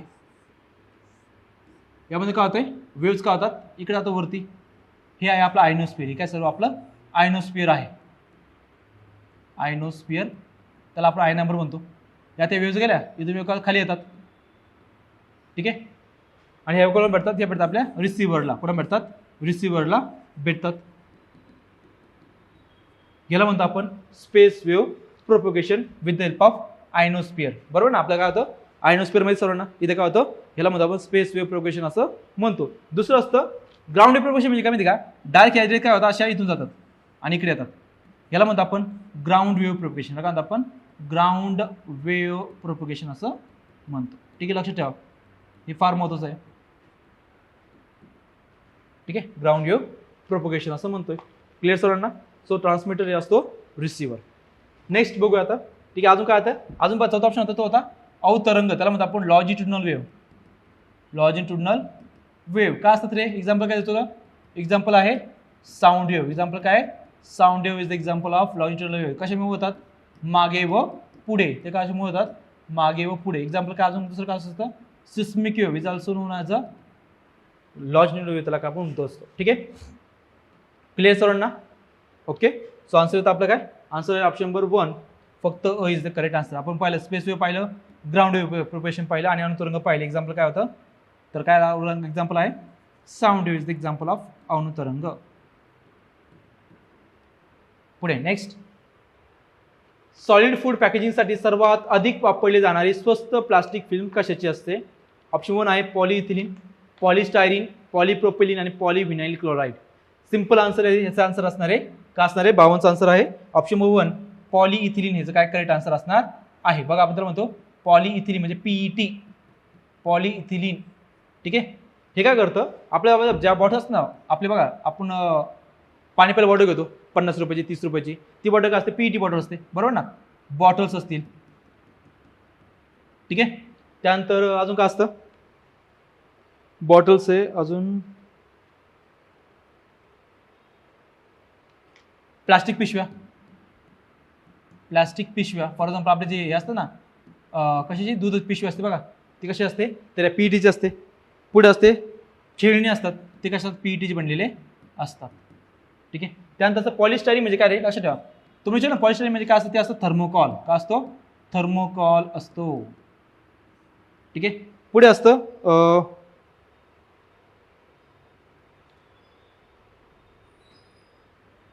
अजून काय असतं? सीडी कव्हर बनवतात त्याच्यापासून. काय म्हणतात? सीडी कव्हर पण बनवतात. पुढे असतं पॉलिव्हिनाइल क्लोराईड म्हणजे काय रे? पाईप आलो माहिती आहे? पाईप आपल्या पीव्हीसी पाईप. पीव्हीसी म्हणजे काय? Polyvinyl chloride. तर म्हणतो पीव्हीसी म्हणतो बघा, आपल्याकडे शेतामध्ये आपण पाईप वापरतो ते कोणते असतात? पीव्हीसीचे बनलेले असतात. आता बघा हे चारी जे आहेत ना, हे पॉलिइथिलीन, पॉलिप्रोपिलीन, हे आहेत थर्मोप्लास्टिक. प्लास्टिक कोणते? ते थर्मोप्लास्टिक प्लास्टिक आहे. त्यांचं नाव काय? थर्मोप्लास्टिक प्लास्टिक असं नाव आहे. हा पहिला प्रकार असतो. दुसरं असतं थर्मोसेटिंग प्लास्टिक. कोणते असतात? थर्मोसेटिंग प्लास्टिक असतात. म्हणजे की एकदा त्यांना जर काय केलं, गरम केलं आणि थंड केलं, पुन्हा ते काय होतं? ते पुन्हा त्यांच्यामध्ये शेपमध्ये बदल होत नसतो. त्याला म्हणतो आपण थर्मोसेटिंग. आणि थर्मोप्लास्टिक काय असतात? एकदा उष्ण दिली ते पगळणार, पुन्हा त्याचा रिशेप दिला, पुढे रिशेप घेतात, पुन्हा त्याला पगळलं, त्याचं काय होतं? पुन्हा काय होतं? पुन्हा रिशेप त्याला देता येत असतो. म्हणजे काय? फॉर एक्झाम्पल थंड करणे, परत तापमान वाढवणे, ही क्रिया कंटिन्यू करू शकतो आपण. त्याला म्हणतो आपण थर्मोप्लास्टिक प्लास्टिक म्हणतो. आणि थर्मोसेटिंग म्हणजे काय? एकदा तुम्ही गरम केलं, ते पगळलं, त्याला काय म्हणतात? शेप दिला, शेप दिलं होते का पुन्हा शेप बदलत नाही, त्याला म्हणतो आपण थर्मोसेटिंग प्लास्टिक असं म्हणतो. ठीक आहे. त्याचे एक्झाम्पल लक्षात ठेवा. फक्त एक्झाम्पल महत्त्वाचे आहेत. पहिलं आहे बॅकेलाइट. एक्झाम्पल काय? पहिलं आहे बॅकेलाइट आहे. आपलं जे ट्रक असेल ट्रक, त्या ट्रकच्या समोर जे असतं ते काय म्हणतो आपण त्याला? बंपर. आपल्या भाषेत त्याला म्हणतो आपण बंपर म्हणतो. बंपर, बरोबर ना. ते बंपर कसं बनलं असतं? ते बॅकलाइटचं बनलं असतं. किंवा आपल्या ट्रकमध्ये समोर लावलं असतं का ते कॅबिन सारखं, ते कसं असतं? तिथं मेड फ्रॉम द ट्रक किंवा कारमध्ये जे समोर असतं ना, ते असतं बॅकलाइटचं बनलेलं असतं. नंतर अजून काय असतं एक्झाम्पल? ते असतं मॅलेमाइन. दुसरं एक्झाम्पल काय याचं? मॅलेमाइन एक्झाम्पल आहे. पाठ ठेवा, महत्त्वाचे. आणि अजून एक विचारतो बघा की टेफ्लॉन. टेफ्लॉन का असतं? हे वापरतात कुठं? आपल्या नॉन स्टिक कुकवेअरमध्ये. कुठं वापरतात? नॉन स्टिक कुकवेअरचे असतात ना, त्याला तेल लागत नसतं, त्याला म्हणतो आपण नॉन स्टिक कुकवेअर असं म्हणतो. हे टेफ्लॉन का असतं तर लक्षात ठेवा. याला म्हणतो आपण पॉलिटेट्राफ्लोरोइथिलीन. पॉलिटेट्राफ्लोरोइथिलीन असं त्याला म्हणतात. PTEF असं म्हणतात. पॉलिटेट्राफ्लोरोइथिलीन त्याचं नाव आहे. ठीक आहे. त्या शोध लावला, ते शोध लावला कुणी? रॉय प्लंकेट यांनी. कुणी लावला होता? रॉय प्लंकेट यांनी त्याचा शोध लावला होता. आणि एका कुठं वापरतात? तर नॉनस्टिक कुकवेअरमध्ये वापरतात. त्याला फ्राय पॅन असतो, फ्राय पॅन वगैरे आपलं जे तवा असतो, तवा त्या कसं असतो? त्याला तेल लटकत नसतं, म्हणून त्याला म्हणतो आपण नॉनस्टिक कुकवेअर किंवा त्याला फ्राय पॅन असं म्हणतात. ठीक आहे. सो याचा आन्सर येतो option number 1 is the correct answer. Polystyrene का असतो? थर्मोकॉल असतो. पुढे नेक्स्ट बघा. अतिनील किरणे टिंबटिमधून पार जाऊ शकत नाही. पहिला काच, क्वार्ट्ज, फ्लोराईड, सॉर्पसाट. याचा आन्सर आपण सिंपल आन्सर याचा आहे काच. का बरं? दी UV रेज काही जे असतात त्याच्यामध्ये काय होतात? ते काचेतून जाऊ शकत नाही. ठीक आहे. They are get trapped. ते काय होऊ शकतात? ट्रॅप होऊ शकतात. That's why they can not pass through the mirror. काच म्हणजे काय? मिरर का म्हणतो? जस्ट ठीक आहे. मिरर तर काय म्हटलं? तुम्ही शब्द काय दिलं? ग्लास. ॲक्च्युअली मिरर नाही तर ग्लास म्हणा. ठीक आहे. मिरर म्हणजे आरसा असतो, बरोबर ना. ग्लास मध्ये जाऊ शकत नाही, फक्त आन्सर असलं पाहिजे. हे बाकीचे आहेत ना, क्वार्ट्ज, फ्लोराईड आणि रॉक सॉल्ट, हे सर्व काय तर हे एक प्रकारचे काय मिनरल्स आहेत. These are all are minerals. हे काय असतं? सर्व मिनरल्स आहे. ठीक आहे. ओके. सो आन्सर इज फक्त इज द करेक्ट आन्सर. पुढे बघा. दुर्बिणीसारख्या प्रकाशीय उपकरणातील क्षेत्रभिंग म्हणजे काय त्याला म्हणतो आपण, this are known as a field lens, त्याला काय म्हणतो आपण फील्ड लेन्स असं म्हणतो. बघा आता सिंपल सांगतो बघा, ही एक लेन्स आहे बघा, लक्षात ठेवा ही एक लेन्स आहे कोणती, फील्ड लेन्स. आणि दुसरी लेन्स कोणती आहे, नेत्रभिंग म्हणजे काय तिला म्हणतो आपण ऑक्युलर लेन्स, त्याला काय म्हणतो आपण ऑक्युलर लेन्स म्हणतो. आता मला सांगा जर ह्या दोन भिंग एकत्र केल्या, दोन लेन्स एकत्र काय म्हणतो रे, आता मला सांगा आपल्या भाषेत बघा, आपल्या भाषेत मराठी भाषेत ठीक आहे, समजा दोन वाक्य आहेत, एक पहिला आहे केवळ वाक्य, दुसरं आहे केवळ वाक्य. दोन्ही केवळ वाक्य एकत्र काय म्हणतं रे, काय म्हणतं संयुक्त वाक्य, काय म्हणतं असतं संयुक्त वाक्य म्हणतं. सेम इथं कन्सेप्ट इथं काय माहिती का, सिंपल सांगतो, एक फील्ड लेन्स आहे, दुसरी कोणती आहे ऑक्युलर लेन्स आहे. फील्ड आणि ऑक्युलर दोन लेन्स एकत्र केले काय बनणार आहे कंपाऊंड लेन्स, काय बनणार आहे कंपाऊंड लेन्स मध्ये इन्सर्ट बघा ठीक आहे, त्याला म्हणतो आपण it's non as a compound eyepiece, compound eyepiece असं त्याला म्हणणार आहे ठीक आहे. सो आन्सर तर आपलं काय आन्सर असणार आहे संयुक्त नेत्रभिंग, याचा असं आन्सर आहे. कारण काय आलं या दोन लेन्स काय एकत्र केल्या, सिंपल सांगतो आपल्या भाषेमध्ये दोन वाक्य एकत्र काय म्हणतं संयुक्त वाक्य बनतं असतं. सेम इथं कन्सेप्ट आहे, दोन लेन्स आहे, कोणती लेन्स आहे पहिली फील्ड व्ह्यू. फील्ड व्ह्यू काय करतं घ्यायचं काम काय असतं, टू इन्क्रीज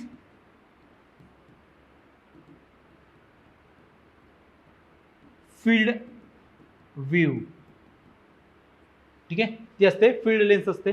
म्हणजे काय असतं फॉर एक्झाम्पल बघा की मला मोठं क्षेत्र बघायचं आहे, यासाठी मी कोणती लेन्स वापरतो, तर मी ते कोणतं वापरतो फील्ड व्ह्यू लेन्स असं वापरतो. म्हणजे काय होतं मला काय होतं मोठं क्षेत्र पाहता येतं, कशामुळे टेलिस्कोपमुळे. आता मला सांगा टेलिस्कोप का असते रे, टेलिस्कोप असते telescope it is optical instrument. हे काय प्रकारचे काय असतं ऑप्टिकल इन्स्ट्रुमेंट असतं. कशासाठी असतं ते, तर दूरच्या वस्तू पाहण्यासाठी. कशासाठी असतं दूरच्या वस्तू पाहण्यासाठी असतं. Instrument used to see distant object, to see distant object असतं ठीक आहे. क्लिअर सर्वांना, ओके चला पुढे बघू नेक्स्ट क्वेश्चन. पृथ्वीभोवती वर्तुळाकार कक्षेत फिरणाऱ्या उपग्रह इके इतकी एनर्जी, इतकी गतीची ऊर्जा आहे. गती ऊर्जा म्हणजे काय रे, तर गतीमुळे प्राप्त होणारी ऊर्जा, गतीमुळे प्राप्त होणारी ऊर्जा जी असते त्याला म्हणतो आपण गतीज ऊर्जा असं म्हणतो बरोबर. पृथ्वीच्या कक्षेतून बाहेर निसरण्यासाठी किमान केवढी ऊर्जा द्यावी लागेल, त्याला म्हणतो आपण इस्केप व्हेलॉसिटी बरोबर ना. किती ऊर्जा द्यावी लागेल, आता इके काय त्याची गती ऊर्जा आहे बघा. इके म्हणजे काय असते गतीज ऊर्जा म्हणजे काय असते 1/2 mv², काय असते m/2 mv² असते. हे तर कळलं आपल्याला. आता बघा इके बरोबर 1/2 इंटू m v² असं त्याची व्हॅल्यू असते, ती असते किती असते, ती असते √gm/r, काय असणार आहे gm/r असते ठीक आहे. हे व्हॅल्यूची व्हॅल्यू आहे v²ची. आता बघा उपग्रहाची, पुढे बघा उपग्रहाची स्थितीज ऊर्जा म्हणजे आपण म्हणतो पोटेन्शियल एनर्जी किती असते, ती असते जवळपास -gmm/r असते. काय असते -gmm/r असते. आपल्या सर्व फॉर्म्युला माहिती काय आहे, total energy is equal to potential energy plus kinetic energy. काय असते potential energy plus kinetic energy असते. व्हॅल्यू पुढे पुटअप करायचे काय लागलं आपल्याला gmm/2r मायनस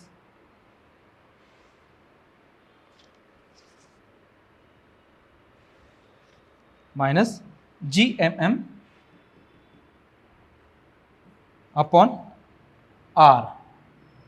ठीक आहे.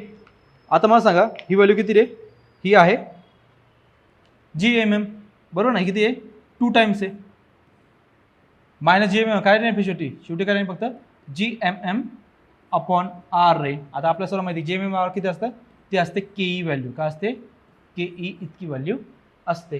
सर ke ने ॲक्च्युली ई के व्हॅल्यू किती असते के व्हॅल्यू असते. याचा अर्थ आपल्याला काय लागणार तेवढीच काय करायला आपल्या गती ऊर्जा काय प्रोव्हाइड करावी लागणार आहे. याचा अर्थ आपल्याला के काय होतं आपली एनर्जी लागणार आहे, कारण बघा या दोन GMM का 2R काढला तर काय तर उत्तर काय होतं शेवटी, एक मिनिट इथं फक्त R आहे आणि किती व्हॅल्यू आहे ही 2 ची व्हॅल्यू आहे, 2 GMM upon R minus GMM upon R करायला पडतं GMM अपॉन R आले. आपण शिकलो बघा की EK बरोबर काय असतं,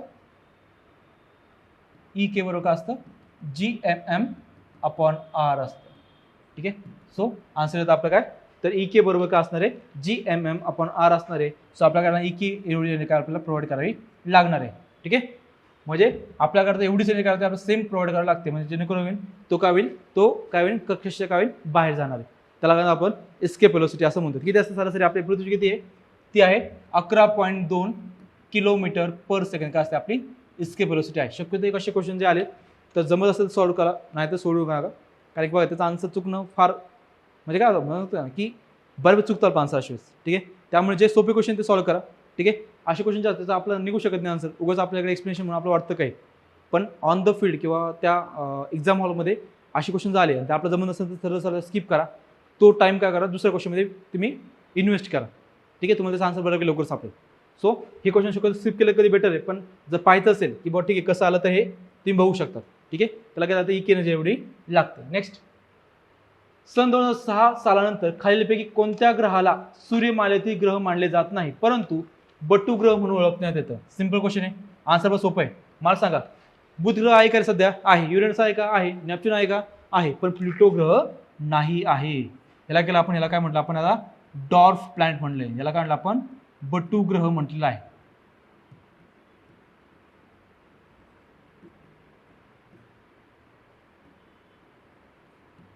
ठीक आहे, मग आता लक्षात घ्या की आपली जी संस्था आहे त्याचं नाव आहे इंटरनॅशनल ॲस्ट्रॉनॉमिकल युनियन. इंटरनॅशनल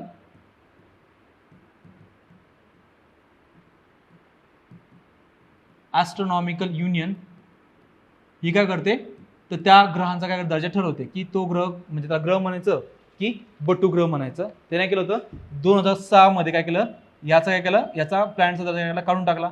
दर्जासाठी काय असतं स्पेसिफिक क्रायटेरिया आहेत. फॉर एक्झाम्पल त्याला डिफरंट कक्षा असली पाहिजे, तो त्या कशी फिरला पाहिजे, त्याला काहीतरी उपग्रह असले पाहिजे, ह्या दोन चार त्याचे क्रायटेरिया वापरतात. जर ही क्रायटेरिया त्यांनी फुलफिल नाही केले तो काय होतो, तो काय असतो बटू ग्रह असतो. ठीक आहे, मग आता हे जे बटू ग्रह असतात, ठीक आहे, याचं नाव काय झालं, नवीन नाव झालंय ते आहे त्याचं नाव आहे 134340. 134340 याचं काय नवीन नाव दिलेलं आहे. कोणी तर इंटरनॅशनल ॲस्ट्रॉनॉमिकल युनियन. ओके, पुढे बघा आता बाकीचे बटुग्रह कोणते आहेत तर सांगतो बघा. टोटल 5 बटुग्रह आहेत आपल्याला, आणि हे आपल्या पुस्तकात आहे. कोणत्या, काय ते 5वी का 6वीच्या पुस्तकात आहे, 6वीच्या पुस्तकात आहे. पहिल्याच 6वीच्या पुस्तकामध्ये भूगोलचं चॅप्टर आहे ना, त्याला पहिल्या चॅप्टर बटुग्रह दिले. तर कोणकोणते ग्रह आहेत बघा. तर पहिला आहे तो आहे सिरस, थांबा लिहितो मराठीमध्ये लिहित आहे. पहिला ग्रह जो आहे तो आहे सिरस. दुसरा जो आहे तो आहे प्लुटो. तिसरा ग्रह जो आहे तो आहे हाउमिया, HAUMEA. त्यानंतर चौथा जो ग्रह आहे तो आहे मॅकमेक. पाचवा ग्रह जो आहे तो आहे इरिस. पाचवा ग्रह आहे इरिस नावाचा ग्रह आहे. ठीक आहे, टोटल 5 ग्रह, सिरस, प्लुटो, ह्युमिया, मॅकमेट आणि इरिस. आता हे लक्षात ठेवा. ठीक आहे, अजून बघा मला सांगा उपग्रह असतात सॅटेलाइट, माहीत सरांना, नॅचरल सॅटेलाइट ना, नॉट आर्टिफिशियल. तर मर्क्युरी किती उपग्रह आहेत, 0. ह्याला किती, विनसला किती आहे, 0. अर्थला किती आहेत, 1 आहेत ना, मार्स. त्यानंतर मार्सला किती आहे, मार्स त्याला आहे 2. लक्षात ठेवा, मार्सला किती आहेत, 2 उपग्रह आहेत. कोणते आहेत, फोबोस आणि Deimos. Phobos and Deimos, this are the 2 satellite for Mars. त्यानंतर ज्युपिटरला किती आहेत, ज्युपिटरला 79. त्यानंतर सॅटर्नला किती आहेत, 82. आता ह्याचे पण वाढले ना, याचे काहीतरी 92 का 93 झाले काहीतरी, भूमिशा फक्त 92 का 93 झालेले आहेत सॅटर्न. त्यानंतर युरेनस त्याचे किती आहेत, 27. किती आहेत, 27 आहे. ठीक आहे, पण हे लक्षात ठेवा, हे 2 महत्त्वाचे आपल्याला यावरती क्वेश्चन विचारतात. क्लिअर आहे, हे असं सॅटेलाइट. ठीक आहे, नेक्स्ट क्वेश्चन बघा. आता ऑक्सिजनेशनामध्ये ऑक्सिजन कोणती मुख्य भूमिका बजावतो. आता मला सांगा, ऑक्सिजन कशामध्ये, ऑक्सिजन म्हणजे म्हणतो आपण एरोबिक रेस्पिरेशन. एरोबिक रेस्पिरेशन बघा, दोन टाईप रेस्पिरेशन असतं. पहिलं असतं एरोबिक, दुसरं असतं नॉन एरोबिक किंवा अनएरोबिक रेस्पिरेशन.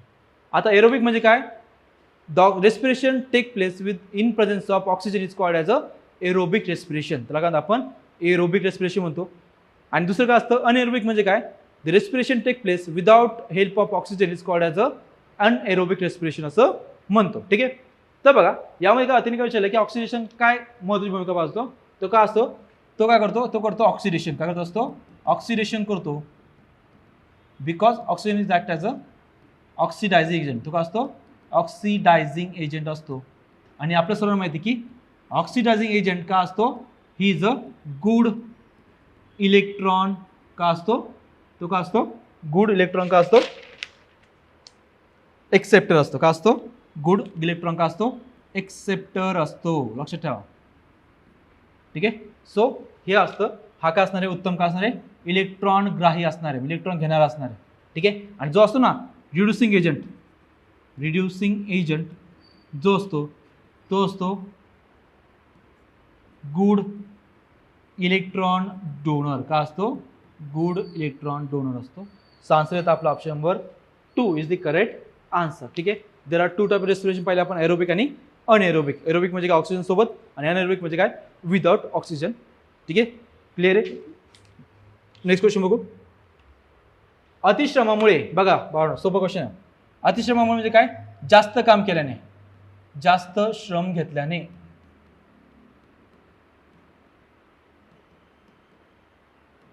म्हणजे फॉर बघा आपण काय करतो? ट्रेकिंग होतो. ट्रेकिंग बरोबर ना. ट्रेकला गेलो काय होतं? आपण काय करतो? खूप चढतो. त्यामुळे आपल्या काय होतं? आपली एनर्जी काय होते?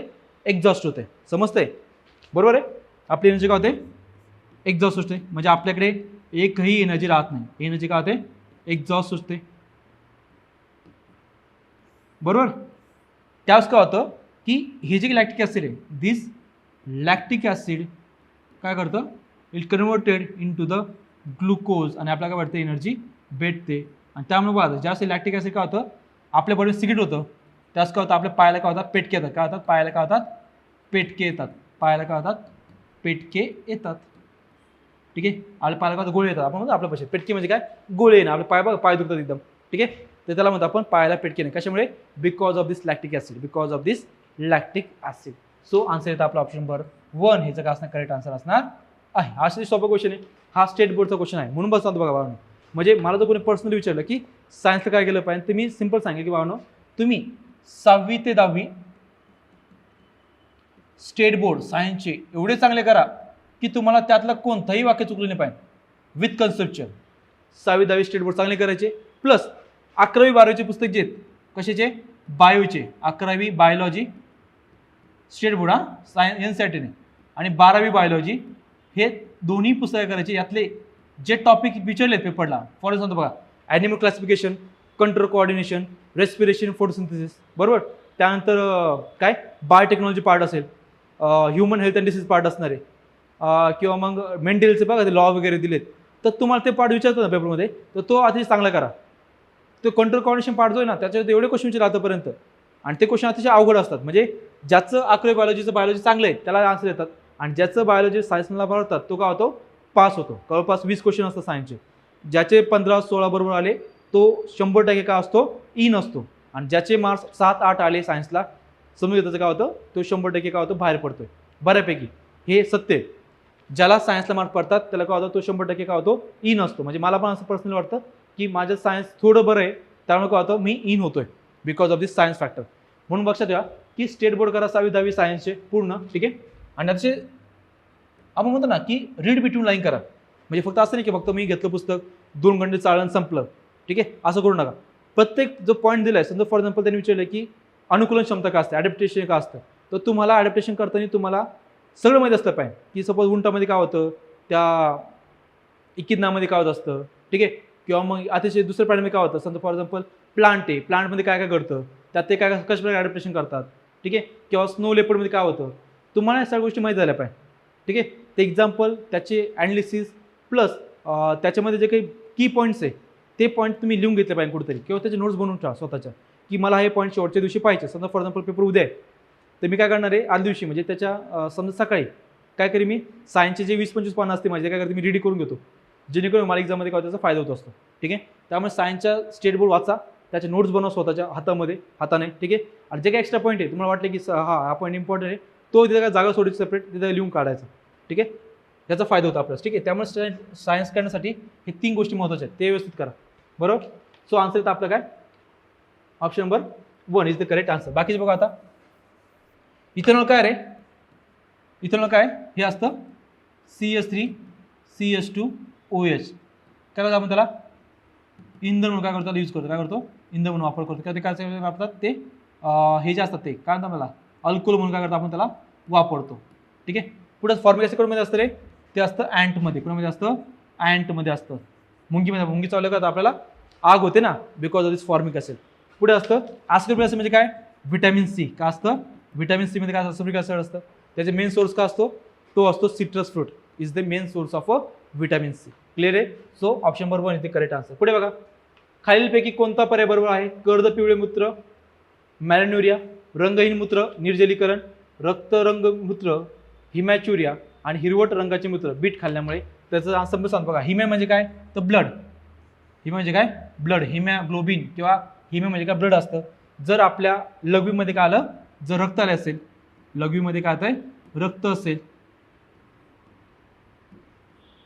त्याला काय म्हणतो आपण, हिमॅट्युरिया असं म्हणतात. हिमॅट्युरिया असं म्हणतात. जर आपण बीट पण खाल्लं तर काय होतं, आपली जी लघवी काय होते, काय होणार आहे, मूत्र काय होणार आहे, लाल होत असतं. ठीक आहे. दुसरं बघा, जर आपण काय केलं, आपल्याला काय झालं, डिहायड्रेशन झालं. काय झालं, डिहायड्रेशन झालं म्हणजे काय आलं, आपल्या बॉडीमध्ये काय आले, वॉटर प्लस मिनरल्स काय होते, बाहेर पडतात बिकॉज ऑफ हाय हिटिंग. त्याला म्हणतो आपण डिहायड्रेशन असं म्हणतो.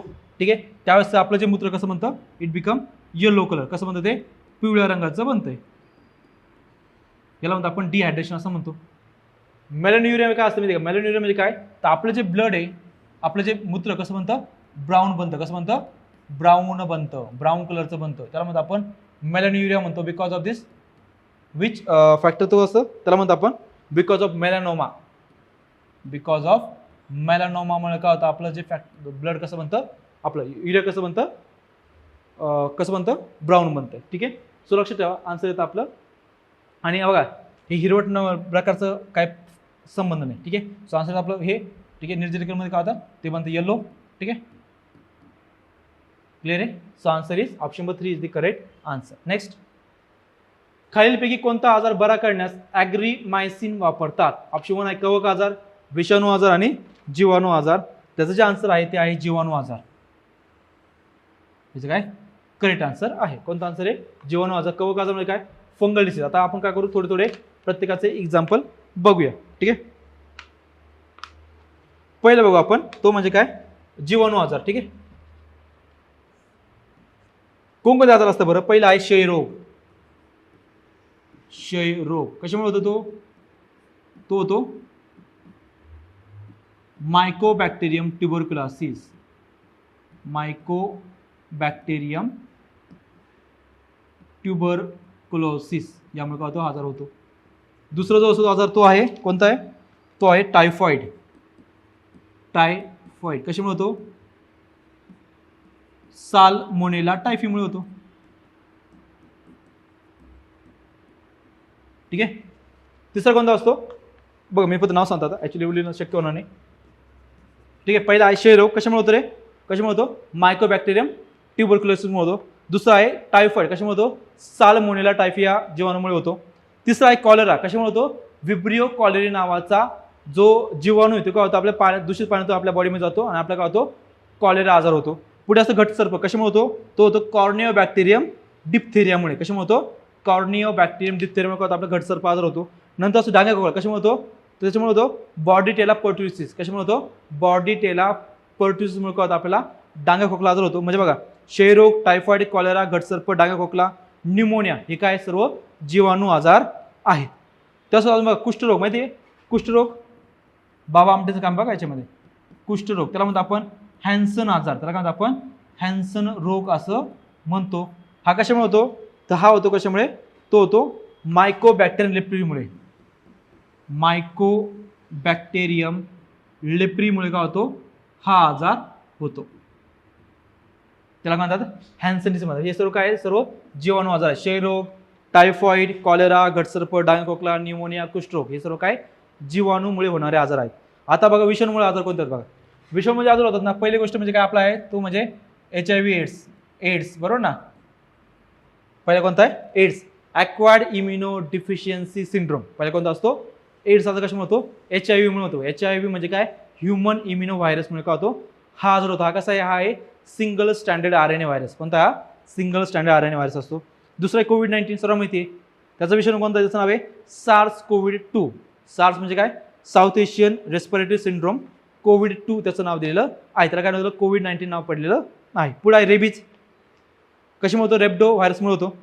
तिसरा आहे पोलिओ. चौथा आहे स्मॉल पॉक्स.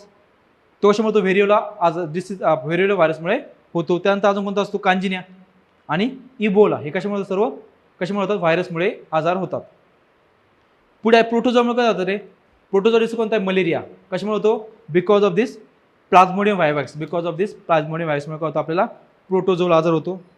दुसरं कोणतं असतं? काला आजार. कशामुळे होतो? लेशमिनिया नावाच्या डोडोनवी. लेशमिनिया डोडोनवी नावाचे काय होतं?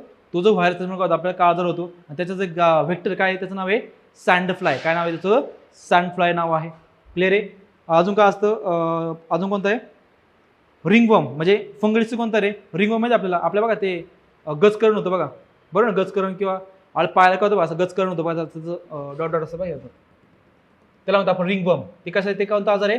कवक आजार आहे. त्याला म्हणतो आपण मायकोसिस रिंगवर्म. ठीक आहे. अजून काय असतं? ॲथलेट फूट म्हणजे पायाला काय होतात? चिरा पडतात. काय होतात? पायाला काय होतात? चिरा पडतात. त्याला म्हणतो आपण ॲथलेट फूट असं म्हणतो. म्हणजे आपले पाय काय दुखतात, टाचाला काय होतं? चिरा पडणे. त्याला काय म्हणतो आपण? ॲथलेट फ्लूट असं, आपल्या ॲथलेट फूट असं म्हणतात. ठीक आहे. सो क्लिअर सर्वांना? ओके. चला, याचा अर्थ आन्सर आहे आपलं जीवाणूजन्य आजार. मायक्रोप्लाझ्म काय येतं? सर्वात लहान पेशी. सर्वात लहान पेशी कोणती असते? मायकोप्लाझ्मा. ठीक आहे. पुढे नेक्स्ट. पचन संस्थेमध्ये मुख ते गोदद्वार या मार्गामध्ये pH मध्ये काय बदल होतो? आता बघा मुखामध्ये काय असतं रे? मुखामध्ये असतं, आता समजा एक्सप्लेन करू. त्यामध्ये असतं आम्ल, ऍसिडिक असतं, नंतर असतं अल्कली. एक्सप्लेन करतो बघा. पुढे लिहू, इकडे समोर लिहू. ठीक आहे.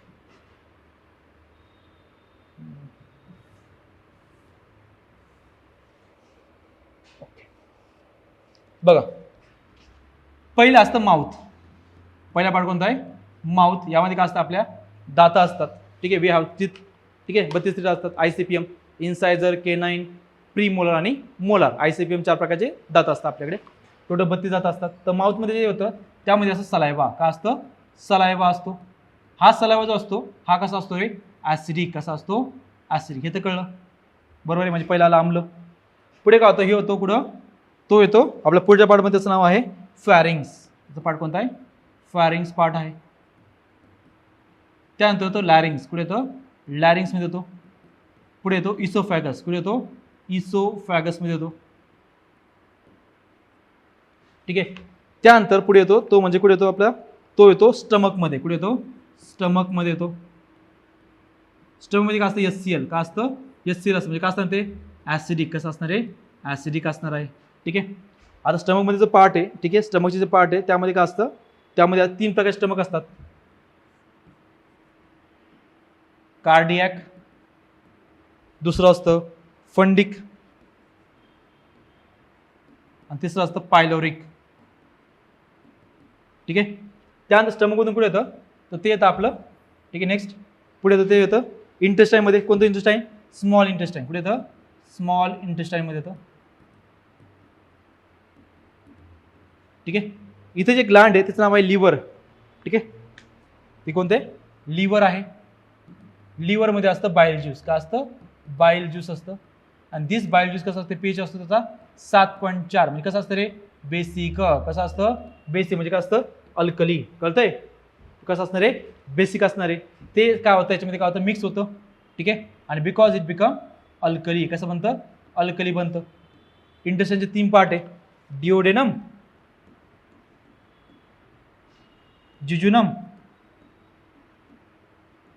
आणि तिसरं असतं इलियम. ठीक आहे. परत स्मॉल इंटेस्टाईन काय होतं? ते येतं लार्ज इंटेस्टाईनमध्ये. येतं होतं रिअब्सॉर्प्शन. काय होत असतं? Reabsorption water and minerals take place. आणि याच्यामध्ये काय असतं? ॲब्सॉर्प्शन ऑफ फूड होतं. कशामध्ये? स्मॉल इंटेस्टाइनमध्ये. नंतर येतं ते कुठं? ते येतं अनसमध्ये, सॉरी येतं रेक्टममध्ये, आणि रेक्टम कुठं होतं? ते जातं अनसमध्ये. ठीक आहे, ते बाहेर पडतं. ठीक आहे, तर लक्षात घ्या की आधी असतं आपलं काय? ॲसिडिक ॲसिडिक ॲसिडिक, आणि नंतर म्हणतं ते अल्कलीन. का बरं? Because the juice secreted by liver is called as a bile juice. ते कसं असतो? त्याचा पीएच असतो 7.4. म्हणजे ते कसं असणार आहे? ते असणार आहे basic. That's why the pH changes from acidic to basic. म्हणजे आम्ल ते आम्ल का अल्कली का होतं?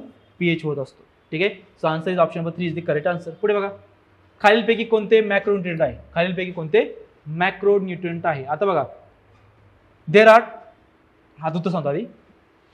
62 जे आहे त्याचा आन्सर आहे option number 1, magnesium is the correct answer. हे काय? मॅक्रो, बघा लक्ष शब्द, मॅक्रो न्यूट्रिएंट विचारले. काय विचारलंय? मॅक्रो न्यूट्रिएंट विचारलेलं आहे. ठीक आहे, ठीक आहे, चला बघू. बघा, पहिलं न्यूट्रिएंट म्हणजे काय? तर एखाद्या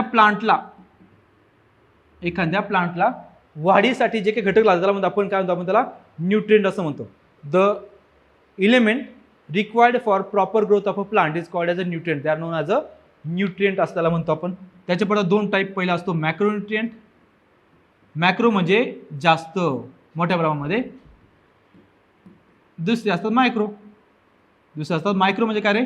स्मॉल साईज किंवा कमी प्रमाणात लागणारे. आता किती प्रमाणात बघा, जर 1 ppm पेक्षा जास्त असेल त्याला म्हणतो आपण मायक्रोन्यूट्रिएंट, आणि जर 1 ppm पेक्षा कमी असेल त्याला म्हणतो आपण मायक्रोन्यूट्रिएंट असं म्हणतो. ठीक आहे, चला पुढे बघा. आता याचे पडतात, त्याच्यामध्ये असतात परत प्रायमरी, दुसरे असतात सेकंडरी. प्रायमरी कोणते असतात? ते असतात प्रायमरीचे आहेत ते आहेत कोणते? NPK. ठीक आहे, त्यानंतर सेकंडरी कोणते? ते आहेत कॅल्शियम, मॅग्नेशियम, कॅल्शियम, मॅग्नेशियम, आणि अजून कोणतं आहे? सल्फर. ठीक आहे, हे असतात तुमचे प्रायमरी आणि सेकंडरी न्यूट्रिएंट. ठीक आहे, अजून बाकी बघा, हे असतं कार्बन हायड्रोजन, ते काय? ते इसेन्शियल आहे. CHNO. इथं आपण बदलू शकत नाही. CHNO नाही, ॲक्च्युली CHO करायला. NPK, कार्बन, हायड्रोजन आणि ऑक्सिजन. हे काय एलिमेंट महत्त्वाचे बघा. CHO, NPK, calcium, magnesium, sulphur. हे काय असतात? मॅक्रोन्यूट्रिएंट. म्हणजे कॅल्शियम, मॅग्नेशियम काय आलं? मॅक्रोन्यूट्रिएंट झालं. आता मायक्रो कोणते बघा? 1 ppm पेक्षा कमी म्हणजे काय? आयर्न म्हणजे Fe. नंतर असतं मॅग्नीज म्हणजे Mn. नंतर असतं झिंक म्हणजे Zn. नंतर असतं कॉपर CO. त्यानंतर Cu, cobalt, sorry Cu, CO नाही, इट्स मस्ट बी Cu. ठीक आहे, त्यानंतर असतं क्लोरीन. नंतर असतं बोरॉन. ठीक आहे, आणि अजून काय असतं? मॉलिब्डेनम. ठीक आहे, हे काय असतं? सर्व मायक्रोन्यूट्रिएंट. म्हणजे काय? They are required less than 1 ppm. त्याला आपण मायक्रोन्यूट्रिएंट असं म्हणतो. आन्सर येतं आपला ऑप्शन नंबर 1 इथे करेक्ट. बाकी सर्व काय रे? हे तिन्ही काय? मायक्रो आहे. हे काय? सर्व मायक्रोन्यूट्रिएंट आहेत. पुढे बघा, प्रधानमंत्री उज्ज्वला योजनेची उद्दिष्टे. हा क्वेश्चन नाही. ठीक आहे, हा क्वेश्चन चुकीचा आला इथे. पुढे ग्लुकोजमध्ये, ॲक्च्युली हा क्वेश्चन बघा लक्षात घ्या, हा क्वेश्चन नाही पण तरी तो सांगतो. याचं तर असलं पाहिजे काय? महिला व मुलांचे आरोग्य सुधारणा करणे, फक्त एक हा आन्सर असला पाहिजे. ठीक आहे, पण हा क्वेश्चन या पेपरमधला नाही. हा क्वेश्चन चुकून आला आपल्याकडे. चला नेक्स्ट बघू. ग्लुकोजमध्ये कार्बनची टक्केवारी किती आहे? ठीक आहे, आता हा फॅक्चर क्वेश्चन आहे. आन्सर माहिती असेल तर आन्सर माहिती नाही तर अजिबात माहीत नसतं. याचा आन्सर आहे ते आहे 40%. जेवढे मोनोसॅक्राइड असतात, जेवढे काही मोनोसॅक्राइड आहेत, मी सांगतो बघा आपल्या भाषेमध्ये, जेवढे काही मोनोसॅक्राइड असतात, म्हणजे फॉर एक्झाम्पल ग्लुकोज,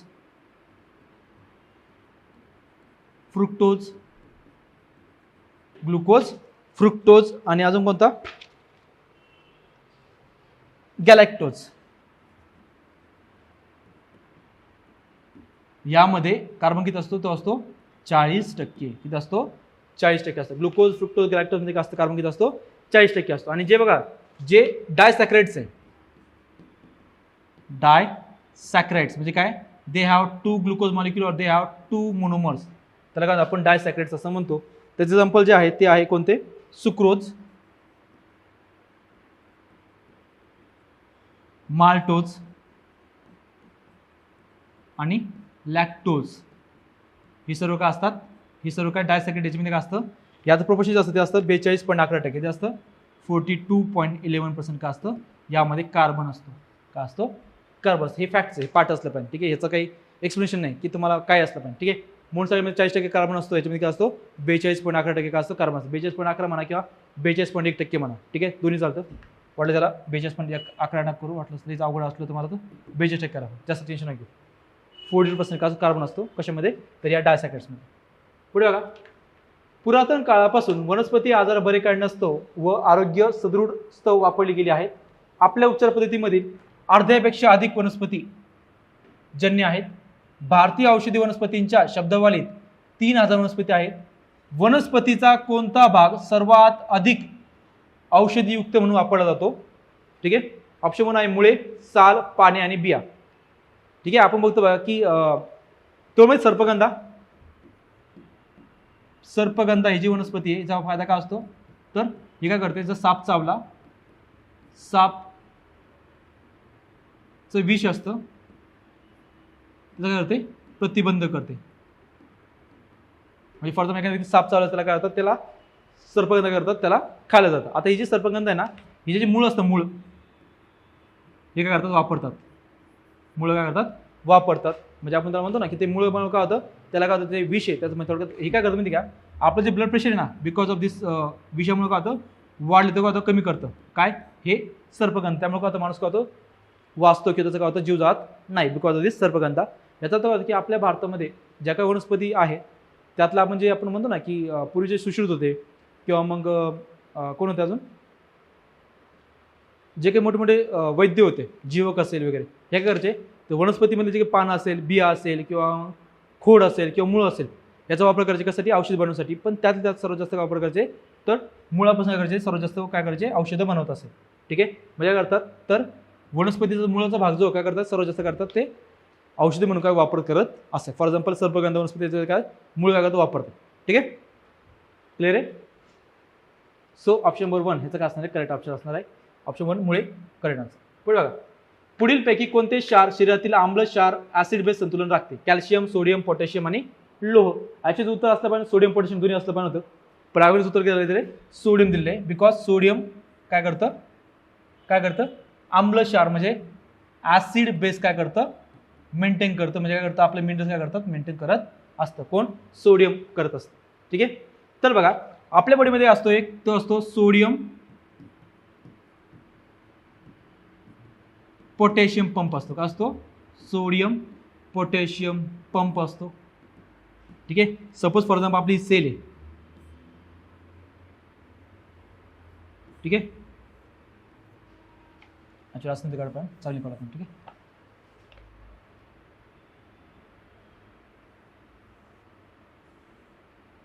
ही आपली सेल समजा फॉर एक्झाम्पल. ठीक आहे, आणि या सेलमध्ये काय तर हे आहे इंटरसेल्युलर मीडियम, बरोबर. आता या सेलमध्ये काय होतं, ज्यावेळेस काय होतं 2K+ येतात त्यावेळेस 3Na+ काय होतात, बाहेर जात असतात. ठीक आहे, ह्याला म्हणतो आपण सोडियम पोटॅशियम पंप म्हणतो. म्हणजे काय, sodium is more in extra cellular fluid. कशामध्ये असतो, एक्स्ट्रा सेल्युलर फ्लुइडमध्ये काय असतो, सर्वात जास्त असतो. आणि पोटॅशियम कुठे असतो, इन इंट्रा सेल्युलर फ्लुइडमध्ये काय असतो, पोटॅशियम काय असतो, जास्त असतो. पोटॅशियम काय असतो, जास्त असतो. ही आपली सेल आहे.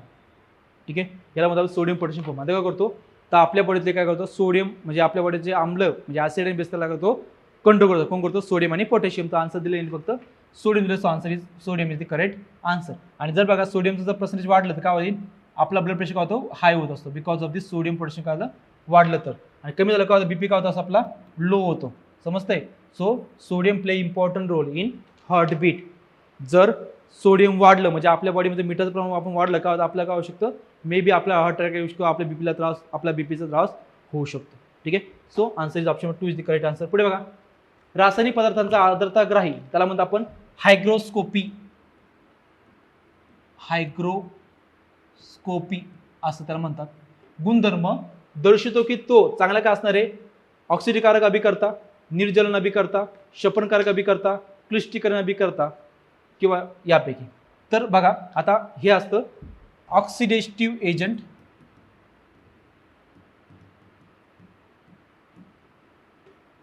निर्जल म्हणजे काय, डिहायड्रेटिंग एजंट, डिहायड्रेटिंग एजंट.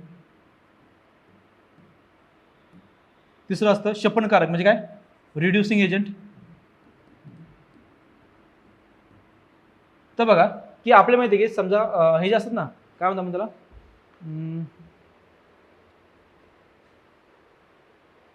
आपल्या बघा सिलिका जेल भेटतं का आपल्या, समजा पॉकेट असतं, पॉकेट म्हणजे सर ना आपण जे नवीन पॉकेट घेतो त्यामध्ये काय असतं, सिलिका जेल टाकलं असतं बघा, की आपलं शूज असतं लेदर शूज, त्यात काय करतात, सिलिका जेल टाकतात.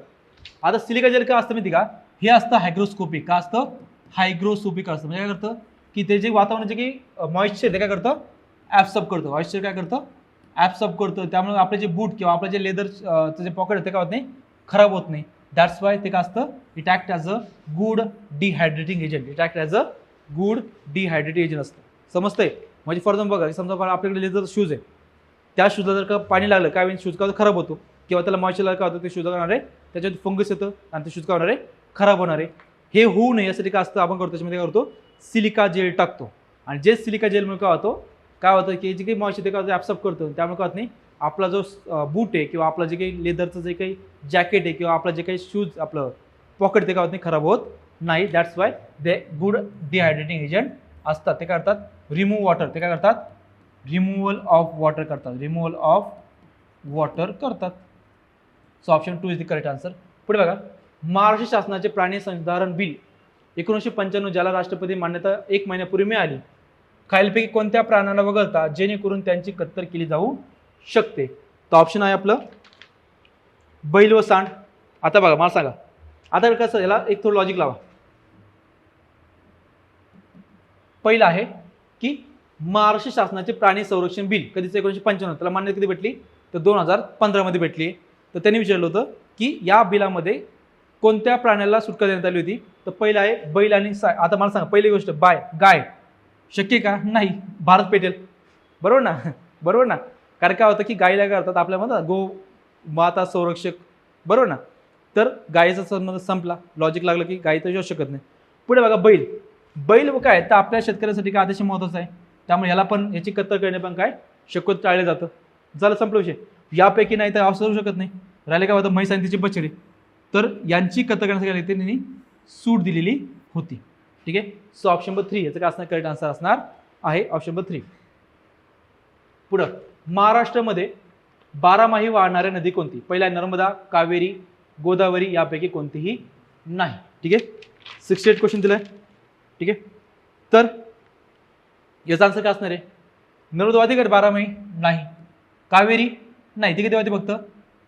आता शक्यतो बघा की हिचा आवश्यकता एक वेळेस. ठीक आहे. का बरं, काय होतं, हिला साऊथ ईस्ट मान्सून